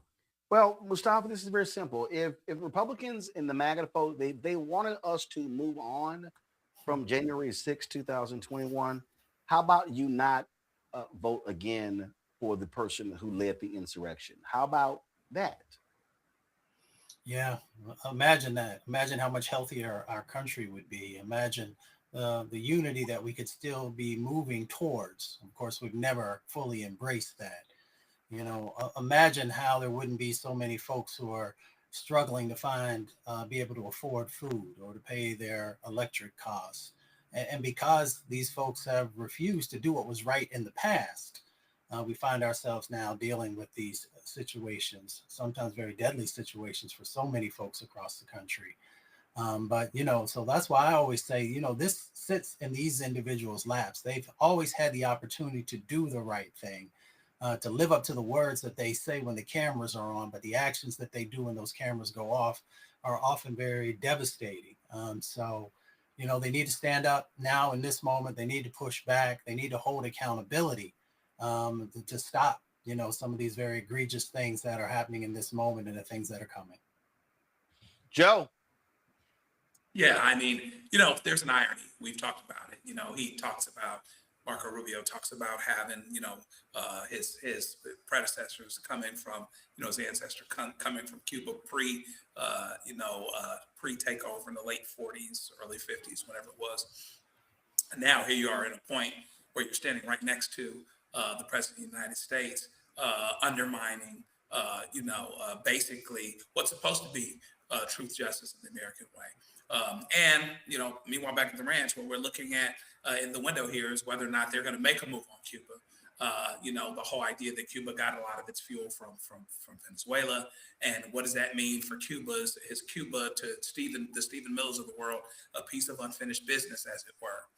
So it's going to be interesting to see, to watch all of that play out, and to see where all that goes.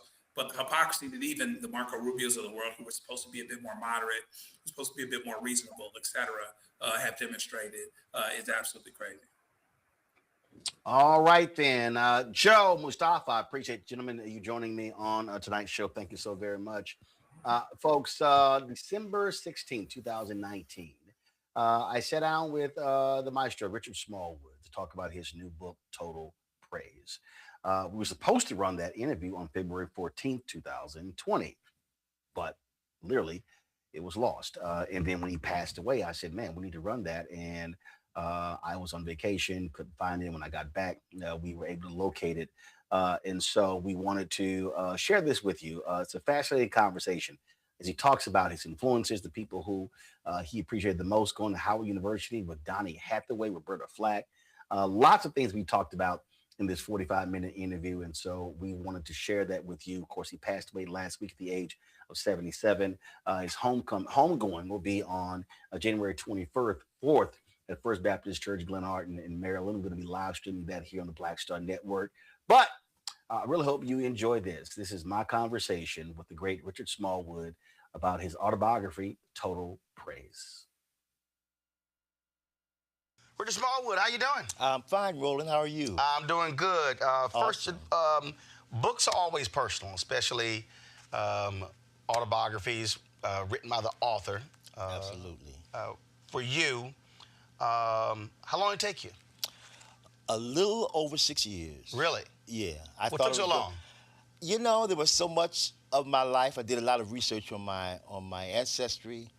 And then some of the stuff was sort of hard to deal with. Some of the things that I didn't know if I wanted to be that transparent, you know, about my depression issues and things in my family, you know, scandals in my family. So it took a while. I kept stopping and starting. But I'm glad that I finished it. I interviewed Walter Mosley once, and I was telling him, first of all, I don't read fiction. Mm-hmm. I only read nonfiction. And Walter said, well, he said, you can actually be more truthful when it's fiction. Really? He said, because folks cut corners when it's nonfiction, because they don't necessarily want all of it. Of it out. I get it. And so, was that something that you had to grapple with? And did you finally say, you know what, if I'm going to do it, put it all out there?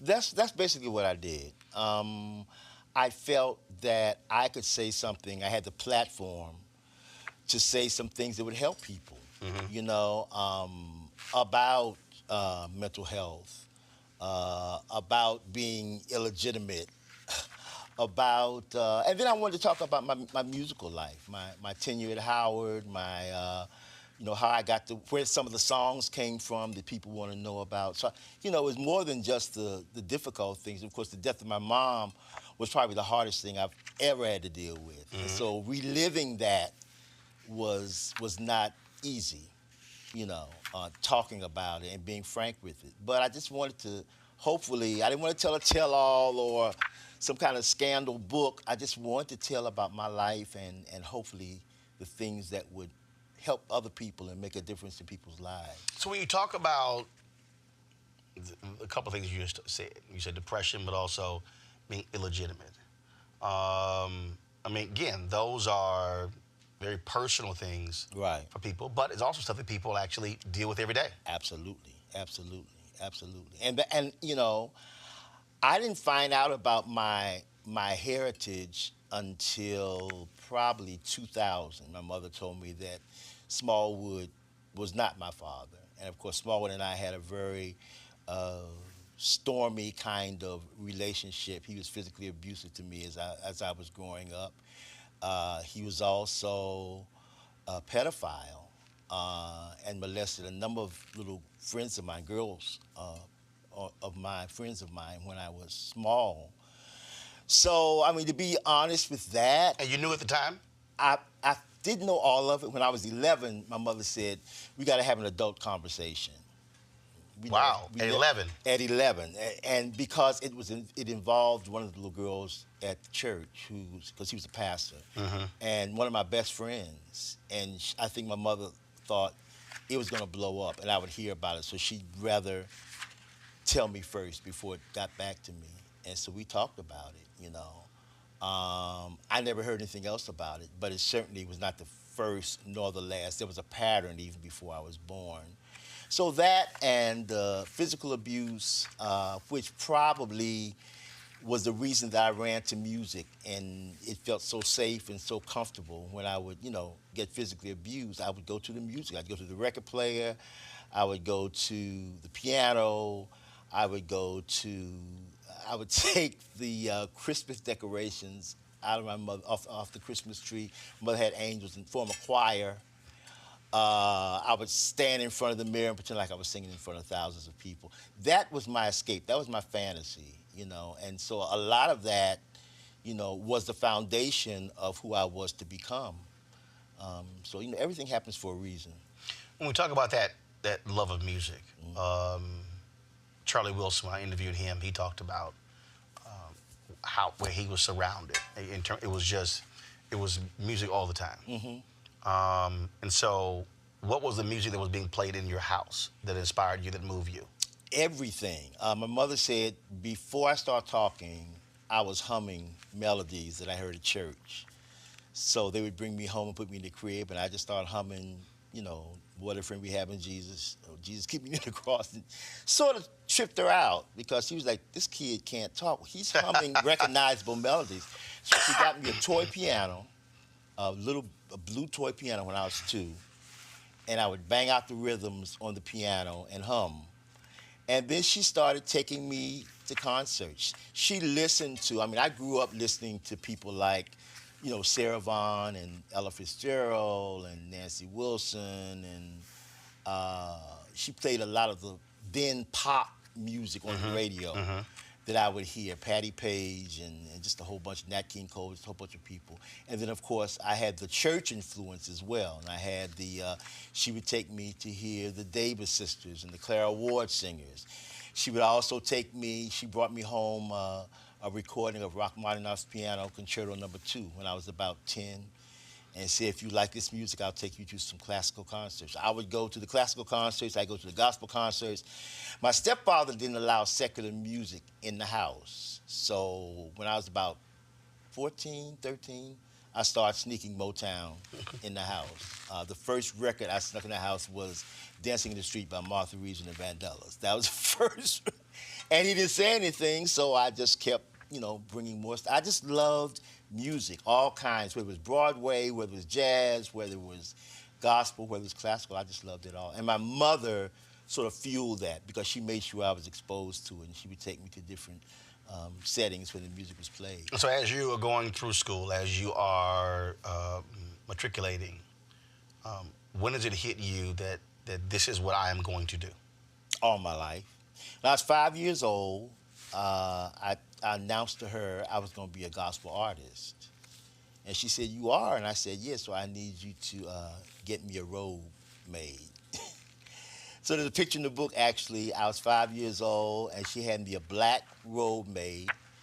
And I would put that robe on and put the recordings on and stand in front of the mirror and just sing or play. So it's something I always knew, and it's something they always knew because I was so drawn to music that it was sort of evident, I think, to all of my relatives that it was something that I was going to do. So I never wanted to be. I wanted to be a cowboy for a while. I went through that stage, but the musician is all I've ever wanted to do, and thank God that she encouraged that. She never said you can't make no money at it, you know. Also, my other relatives say, "So what are you gonna do for a living?" You know. And of course, I taught in the D.C. public schools. I taught privately, you know, all of that. But my goal was to do what I've been doing for the past 40 years. What is it about music that, from your perspective, affects us in such a unique way? I don't care what your age is, your race, your gender, sexual orientation, doesn't matter. Music does something to us. Absolutely. I think music is spiritual. I think that it's something beyond us. I've had the opportunity to perform in Russia, then it was the Soviet Union, all over Europe and other countries, Finland, and the lyrics never seemed to make a difference. When we sang, people would cry, people would weep. So music it transcends cultural boundaries, it transcends language barriers. It's something that's spiritual that people feel in the innermost parts of their hearts. And I think when you write from those places, and I think with me, I probably wrote a lot from a place of pain because that's what I dealt with a lot. I think that people sense that. Spiritually, they sense it. And so they don't need the language or they don't need the meaning.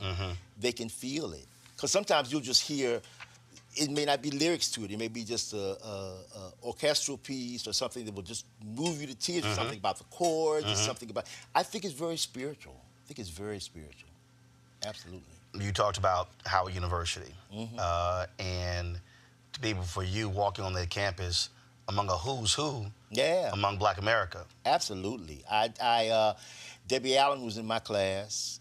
Felicia Allen Rashad was 2 years ahead of me. Donny Hathaway was 3 years ahead of me. But I got there in the midst of some of the greatness. You know, Donny would take time and show me chords as a freshman and show me how to incorporate things in gospel music, chord and harmony-wise, that I'd never heard of before. Because when I grew up, you can play too many jazz chords in the church because they would get you. They was like, oh, that's too jazzy, boy. This ain't no club, you know? So even though that jazz came out of gospel. Absolutely. I mean, the foundation of that is gospel. Absolutely. It's all connected. But, you know, church folk have always been very picky about how it sounded. You can sound to what they considered worldly. Donnie taught me that you can use any kind of chord you want, just as long as it's a good chord and it makes sense musically, you know? So I had so many, Roberta Flack was my 8th grade music teacher, you know, so I had so many people put in my pathway to sort of lead me to where I think God had planned for me to go before I was born. You talk about church folks being picky. How have you had to deal with that? I mean, I think back when the Winans did a song with Teddy Riley. Oh, folks lost their mind. Folks lost their mind with Kirk Franklin. But going back, they lost their mind with Sam Cooke. Right. And what's crazy is that go to any one of those art forms, gospel is the base of it. Absolutely. As one of the Pointer Sisters songs, Neutron Dance. I talk about That's all the time. church. I tell people, church. I've done video. I've done on Instagram. I say, y'all, this is a church That's song. church. If you listen to the clapping, the organ, that is a straight up church song. Absolute church. Absolute church. You know, Edwin went through the same thing with Oh Happy Day. They basically put him out the church because of it, you know. Because they Oh Happy Day? Oh Happy Day in 1969 when that came, 68 when that came out, the church was horrified. I have no idea why, but for that time, and they were playing it on secular stations, and the Hawkins singers were singing in clubs, they were singing, you know, in Vegas. They were Same thing happened to the Clark sisters. Absolutely, absolutely. So, you know, thank God that those kinds of people who were the pioneers were undaunted, and they went on and did what it was that they wanted to do. I had a lot of problems simply because I mixed genres, classical, a little bit of jazz, a little bit of Motown, and people didn't accept what I wanted to do, you know? So I just kept, someone told me, Dr. George Butler, who was the head of Blue Note Records, told me, Richard, you're 10 years ahead of your time, and you're gonna have to wait till the rest of the world catches up to you. I was a student at Howard when he told me that. Well, that sucks. You gotta wait? I know, and it sucked to me, but you know, 10 years to the day that he told me that was when I got my first record deal. Wow. So, I mean, you know, a lot of times you have to really be strong in what you believe and believe this is something that I've got to do, this is something that I'm here for, and regardless of whether folk like it or not, I'm going to do it. And you just keep doing it until people catch on. You know, now they call me traditional, but then I was contemporary. Wow. Well, which again shows you in terms of how music changes. Right. I think that what that does is it limits a person's gift. Absolutely, yeah. Because a new generation can bring on a whole new sound. And more importantly, you still are reaching people. Yeah, absolutely. Because there's some music that, I mean, look, I can tell you, when I hear the traditional choral music, I'm like, man, when the next song? Because that's just not what, I mean, my parents went to a Methodist church in Houston, and I hated when the choir, I was like, here we go. I'm like, Lord, here we go. Because that had no interest to me. Right. And an older congregation probably was perfectly comfortable with that. Yeah. Well, I think you have to be diverse as a writer. I mean, I think the problem is when you write one kind of thing that only appeals to one sector of the listening audience. I think you have to be diverse. And down through the years when I've recorded, I've tried to put something for everybody, for the senior citizens, for the younger folk, and you know, all of that. Because I just think we're supposed to reach everybody. And like you said, when they put binders on you or chains on you in terms of what you can and cannot do, that limits people's gifts. Because people's gifts are so much, if everybody was the same, it'd be boring. But everybody is unique in what they've been given in terms of their gift. You have worked with many of the folks who they would dare say would be on the Mount Rushmore of gospel music. Your top three, who you learned the most from? Gospel or just music in general? Only separated. Music in general, and then gospel. Okay, music in general? I think Aretha, I learned more from her. We had these long talks on the phone, and I just sort of garnered from her wisdom, you know, things she would tell me and things of her, you know, experiences like that. And because I admired her so much since I was 18 years old, it was just an amazing friendship. It really was. I don't think a lot of people really understand her musical brilliance. They just think in terms of being a singer. But she was amazing. But to be self-taught, Absolutely. Her ear can pick up something that quickly. Absolutely. Yeah. Just amazing. And I think I just respected her so because of what she had accomplished, and because of the gift that she had, and certainly Edwin Hawkins was one of my biggest influences as well. He sort of took me under his wing when I was about 20 or 21.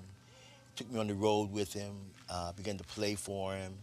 And again, this was someone who was so full of wisdom, who had gone through the whole thing about not being accepted in the church, who had gone through the thing about your music is different. It doesn't sound like anything else. It's not quartet enough. It's not choral enough.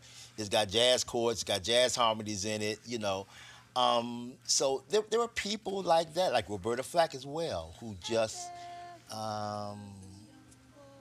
taught me a lot of things by just by me sitting there observing and listening.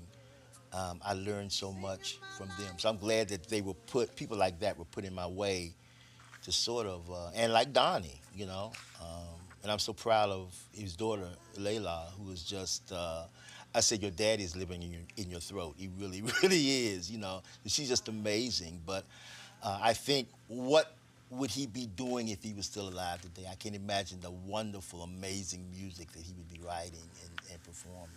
You talked about, obviously, your issues with depression, but also looking at him. Yes, what he had to deal with. Absolutely. And the thing about that is that when we were in school, I never saw a sign of that. Donnie was one of the nicest, most humble people I think I've ever met. He would play for anybody on the talent shows at Howard. I mean, just a really nice guy. And when he left Howard and began to, gain popularity when his records were released, we started hearing things of strange behavior. We were all still in school, and we thought it was drugs. We didn't know what it was. And that was the thing, Donnie's on drugs and blah, blah, blah. It wasn't until much later that I understood that he had, major, major, major mental problems, and because that just was not him. He was just a wonderful, wonderful person. But you just never know what people are dealing with. And a lot of times I think that mental issue is what feeds into the creativity. It has so much, that connection is so strong, I think. Well, I think that, giving an example today, Kanye West. Absolutely. In terms of dealing with that, him not wanting to take his medicine, not take his drugs, which some people say has an impact on one's creativity, but you also have an issue with one's sanity. Exactly. And I sit here as witness that the medication that people take now are not the medications of 20 and 30 years ago. I've been on medication for many, many, many years, and it hasn't stifled my creativity, but it depends on what you take, and depends on what your psychiatrist, prescribes for you. But you can still live a normal life. And that's why I'm always on the mountaintop screaming, get help, get professional help, reach out, because the church, again, they'll say, well, you're possessed. You come up here and lay on the altar for about 5 hours, and then we'll cast it out of you. Well, if you had high blood pressure, if you had cancer, if you had whatever you had, you'd go to a medical doctor. So there are doctors that are here for the mind as well. There's nothing wrong with taking advantage of that, and I'm glad that I finally got up the nerve to go, because it was one of the best things that I've ever done was to go into therapy. It changed my life. Absolutely. Earlier you mentioned the pain in writing. And so many people say to songwriters, until you have dealt with pain, you are not truly a great songwriter. Why is that? I don't know. I think the pain, again, fuels what it is that's in you that causes you to write, because you're writing from your experience. Sometimes you're writing from hurt. And I'm not saying that every writer has to go through intense pain in order to write good music, but for me, I think that had everything to do with the music I've written. you know? It comes from that place. And I think people recognize it, people's spirits pick up on it when you write from that place and they can identify with it. And for me, I just think some of the music that I've written has come from, especially the ones that people say, "Oh, I love that song." And I'm like, if you only knew what I had to go through to write that song, you know. So I think there is a correlation between the pain and the creativity and really writing, because for me, it's harder to verbalize it. The easiest way for me to talk about it is through the music, you know. And I think I can do a better job of really portraying what I feel through the music as opposed to just talking about it. Of the songs we're familiar with, what would be, of those songs, what song that people will be shocked to understand the backstory? Probably Total Praise.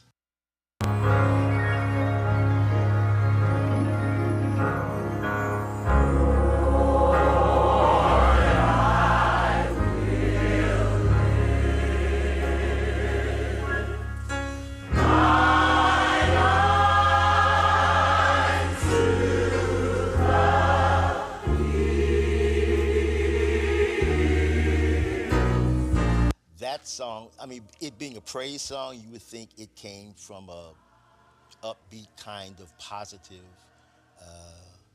situation. Actually, when I wrote it, my mother was very ill. My godbrother was terminally ill. My mother went into foster care. She started taking in foster care kids when I was 19.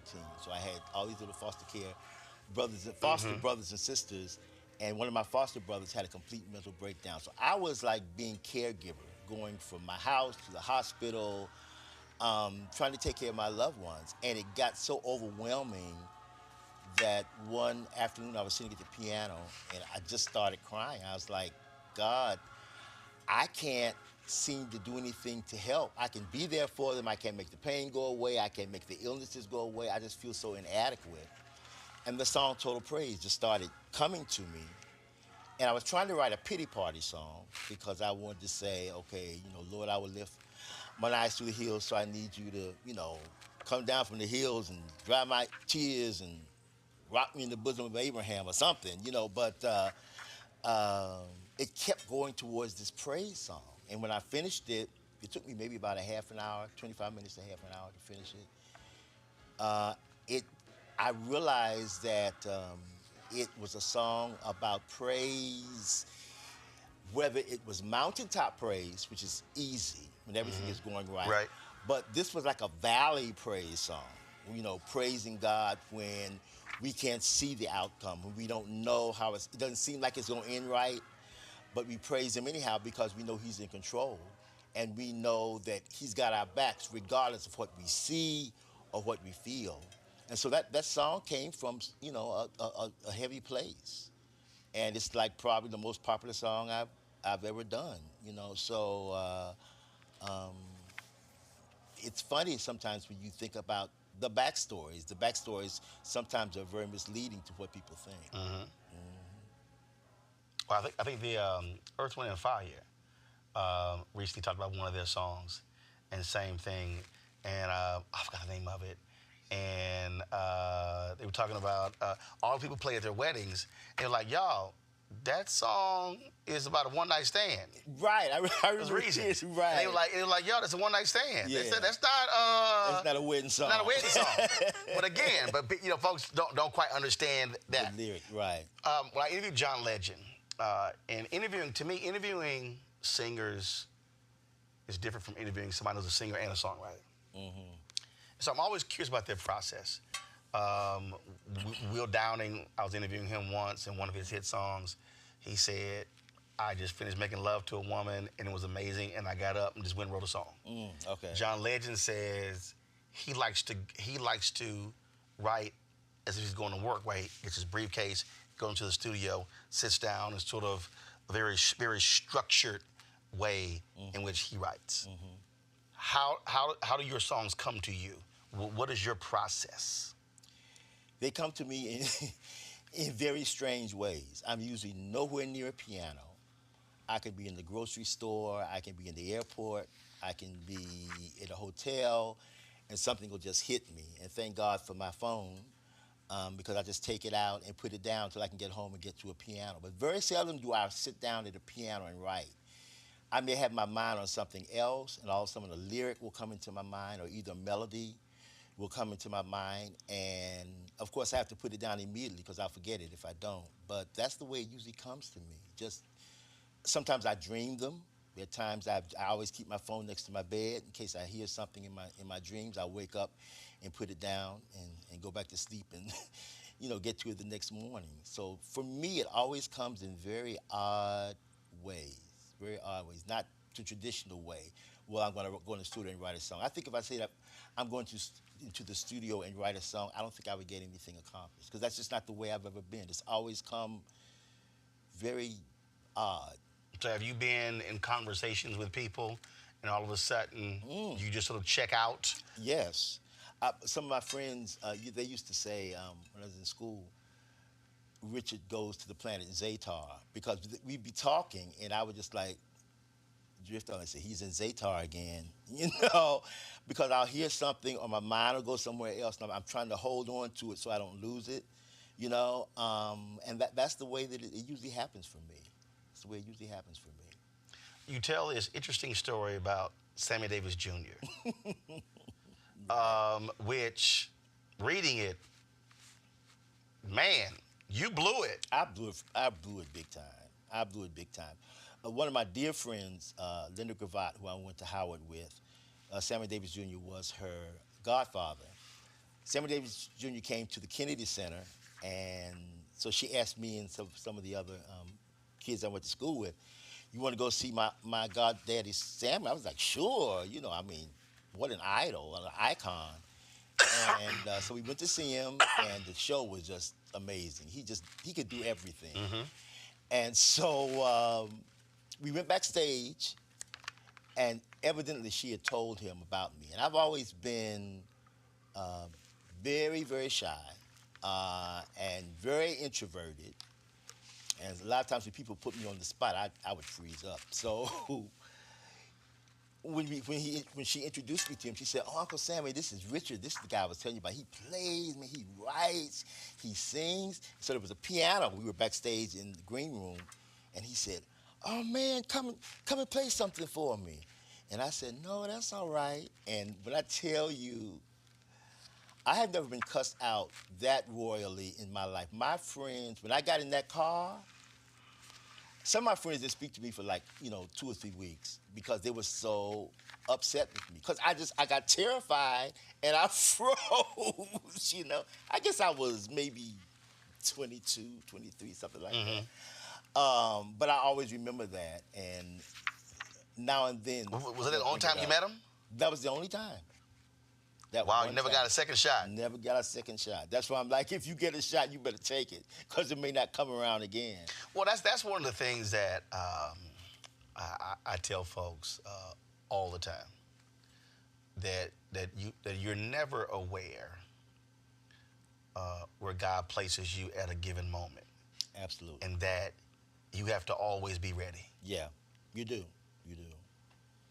And I wasn't ready. That was the least thing on my mind. I just wanted to meet him and tell him how much I enjoyed the show, because the show was amazing. I didn't want him to ask me to play. Now, after that, were you always prepared? I think so, yeah. That happened very early on. And so I learned from that experience, be prepared. Get a song in your mind, so if somebody catches you off guard, have something you can play, have something you can sing or something, Now, has the reverse happened, where you were in the Sammy Davis Jr. position and somebody met you absolutely and froze? Yeah. And how did you get them through it? I would just usually talk to them and say, it's all right, you don't have to be afraid. I'm just Richard, just a normal guy and stuff like that. Sometimes it worked, sometimes it didn't. But I always try to put them at ease. Sammy was like, "Oh, okay, man. All right, well, good to meet you." And he went on to the next person. So that was my lesson. Well, I think of a lot of people, we certainly have those lessons. Yeah. And I tell folks all the time, always be prepared. Yeah. Always be ready. Exactly. Always. You gotta be. You gotta be. If you had to assess gospel music today, where is it? How do you see it? Well, it's at a different place. Somebody asked me that earlier, and I was saying, I don't really hear the kind of writing that really stands the test of time. A lot of times I hear ditties and just something for the top 10 Billboard charts.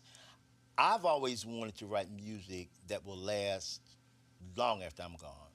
You know, I mean, the Amazing Graces, the Precious Lords, I mean, the Right. songs that have, because I think that's the kind of songs that brought my forefathers through, you know, and people still listen to it. So I've always wanted that, and I think a lot of times people now write for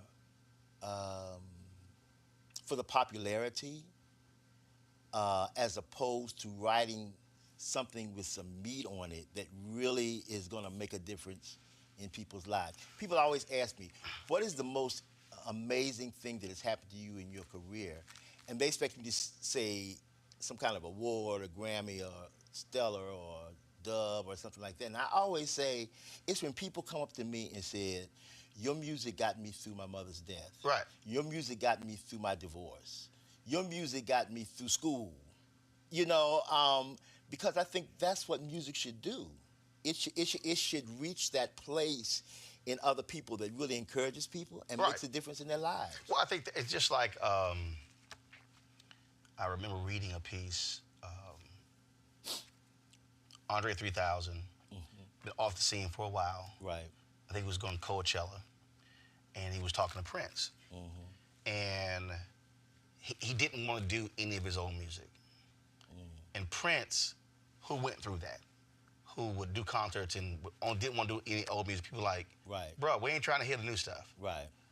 And Prince said, do your old stuff. That's what they want to hear. Right. But it's also how folks feel. I say to Tamla Mann, I mean, from this point for the rest of her life, she can't do a concert without singing "Take Me to the King." Exactly. I mean, every art, to me, if you are, when you're an artist and you have that kind of song, Richard Roundtree said this about acting. He got upset when people kept calling him Shaft. Because he was angry that it defined him. And his dad said, son, do you understand that a whole bunch of actors who have gone through this life and have done stuff and don't nobody remember them? Nobody know who they are. And he said that it caused him to change his view because he said, he then embraced it. He said, because clearly that role had an effect on people. And I think that's also, so to me, when you are a singer, when you have that song that does it to folk, and then if you don't sing it, they mad? Absolutely. I mean, and I think I went through that when I was younger, because I got some new stuff, you know, but they want to hear, you know, I Love the Lord, you know, they want to hear Jesus, You're the Center of My Joy. They want to hear those songs that, because if I look at my own life, there's music that when I hear it, I know exactly where I was or what I was going through. It becomes a part of the fabric of who I am. And that's how people are. They want to hear that song that got them through whatever situation, or they want that familiarity. So you can't, I don't care how many songs you write. So I put a medley together, about 4 or 5 of those songs that we sing every time we get up, because I know people want to hear. And the response is just like crazy, because people identify with that. Oh, that's my song. You know, so. I mean, I think if Kirk Franklin could put out 100 new songs. Right. But if he did a concert and didn't do Melodies from Heaven. Exactly. They'll run him out that joint. Absolutely.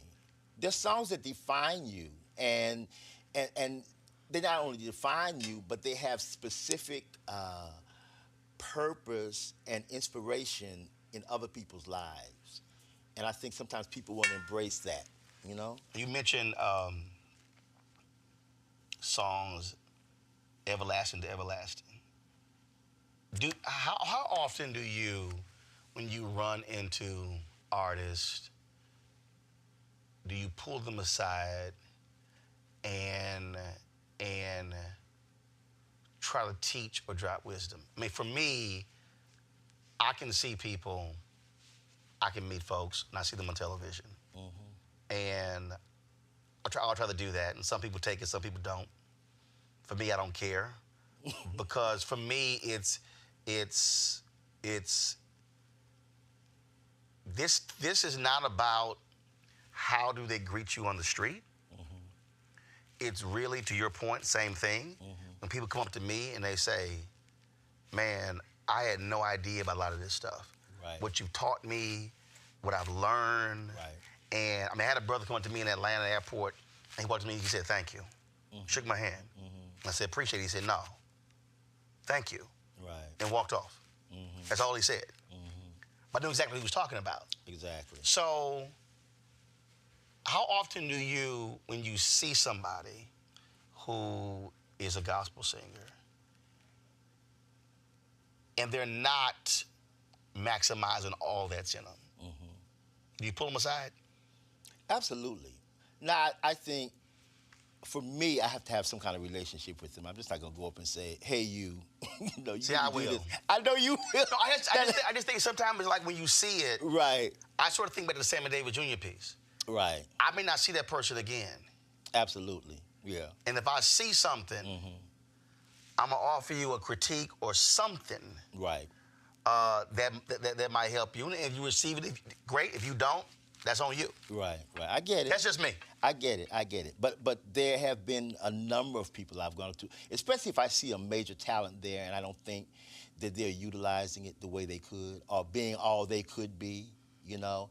And I was talking earlier today about the whole thing about we didn't have social media, you know, back in my day. Now I've got this crowd of young people who follow me, you know, who say, Mr. Smallwood, tell me about this. Tell me about how can I make my writing better? How can I have longevity? You know, and it gives me an opportunity where I probably wouldn't meet them if it hadn't been for social media. Right. To really sort of reach out to these kids coming behind me and say, okay, listen, this is what you need to do. You don't need to do this. You don't need to do this. This is what you need to do, you know. So social media, and I'm on Instagram, I'm on, Facebook, Twitter, the whole 9 yards. So I get the opportunity to talk to a lot of people that I wouldn't talk to normally, who I think I can help. Because I look at the people who reach back for me. Right. You know, and I wouldn't be here if it wasn't for them. So I think that we have that, that's something we have to do. That's why I never understand. I spoke at the University of Oklahoma and years ago, and a student said to me, aren't you afraid of sharing all of this wisdom and insight because somebody in this room might take it and be better than you? I said, well, first, I ain't scared of nobody in this room. Right. I said, because two, don't think for a second that I'll stop learning. Absolutely. I said, but to me, knowledge is completely wasted if you keep it to yourself. Absolutely. But the flip side is that the other piece is just that people, I had this, I so wish I had a camera going, but that was this. We were Jeffrey Osborne golf tournament. Massive storm came through and it got wiped out.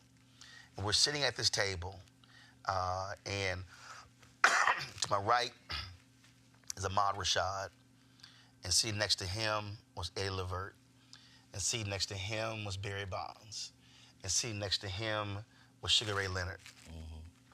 And we're sitting and talking, and we were talking about the greatness within all that we do. So Ahmad was talking about being a wide receiver.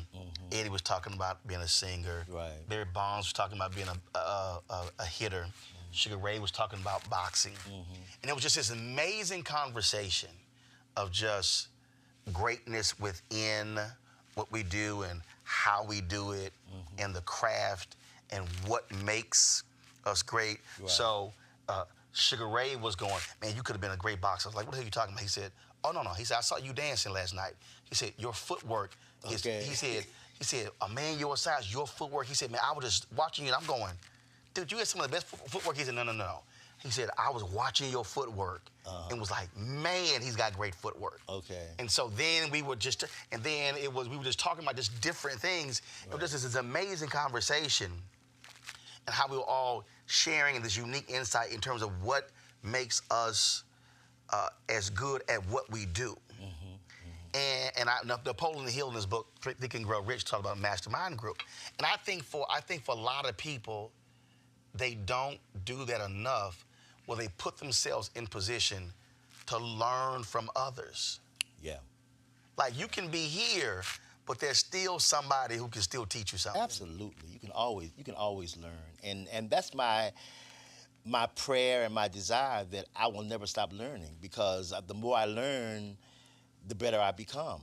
And I think it's so important that I do reach back to people that are coming behind me and encourage them, because it's so important.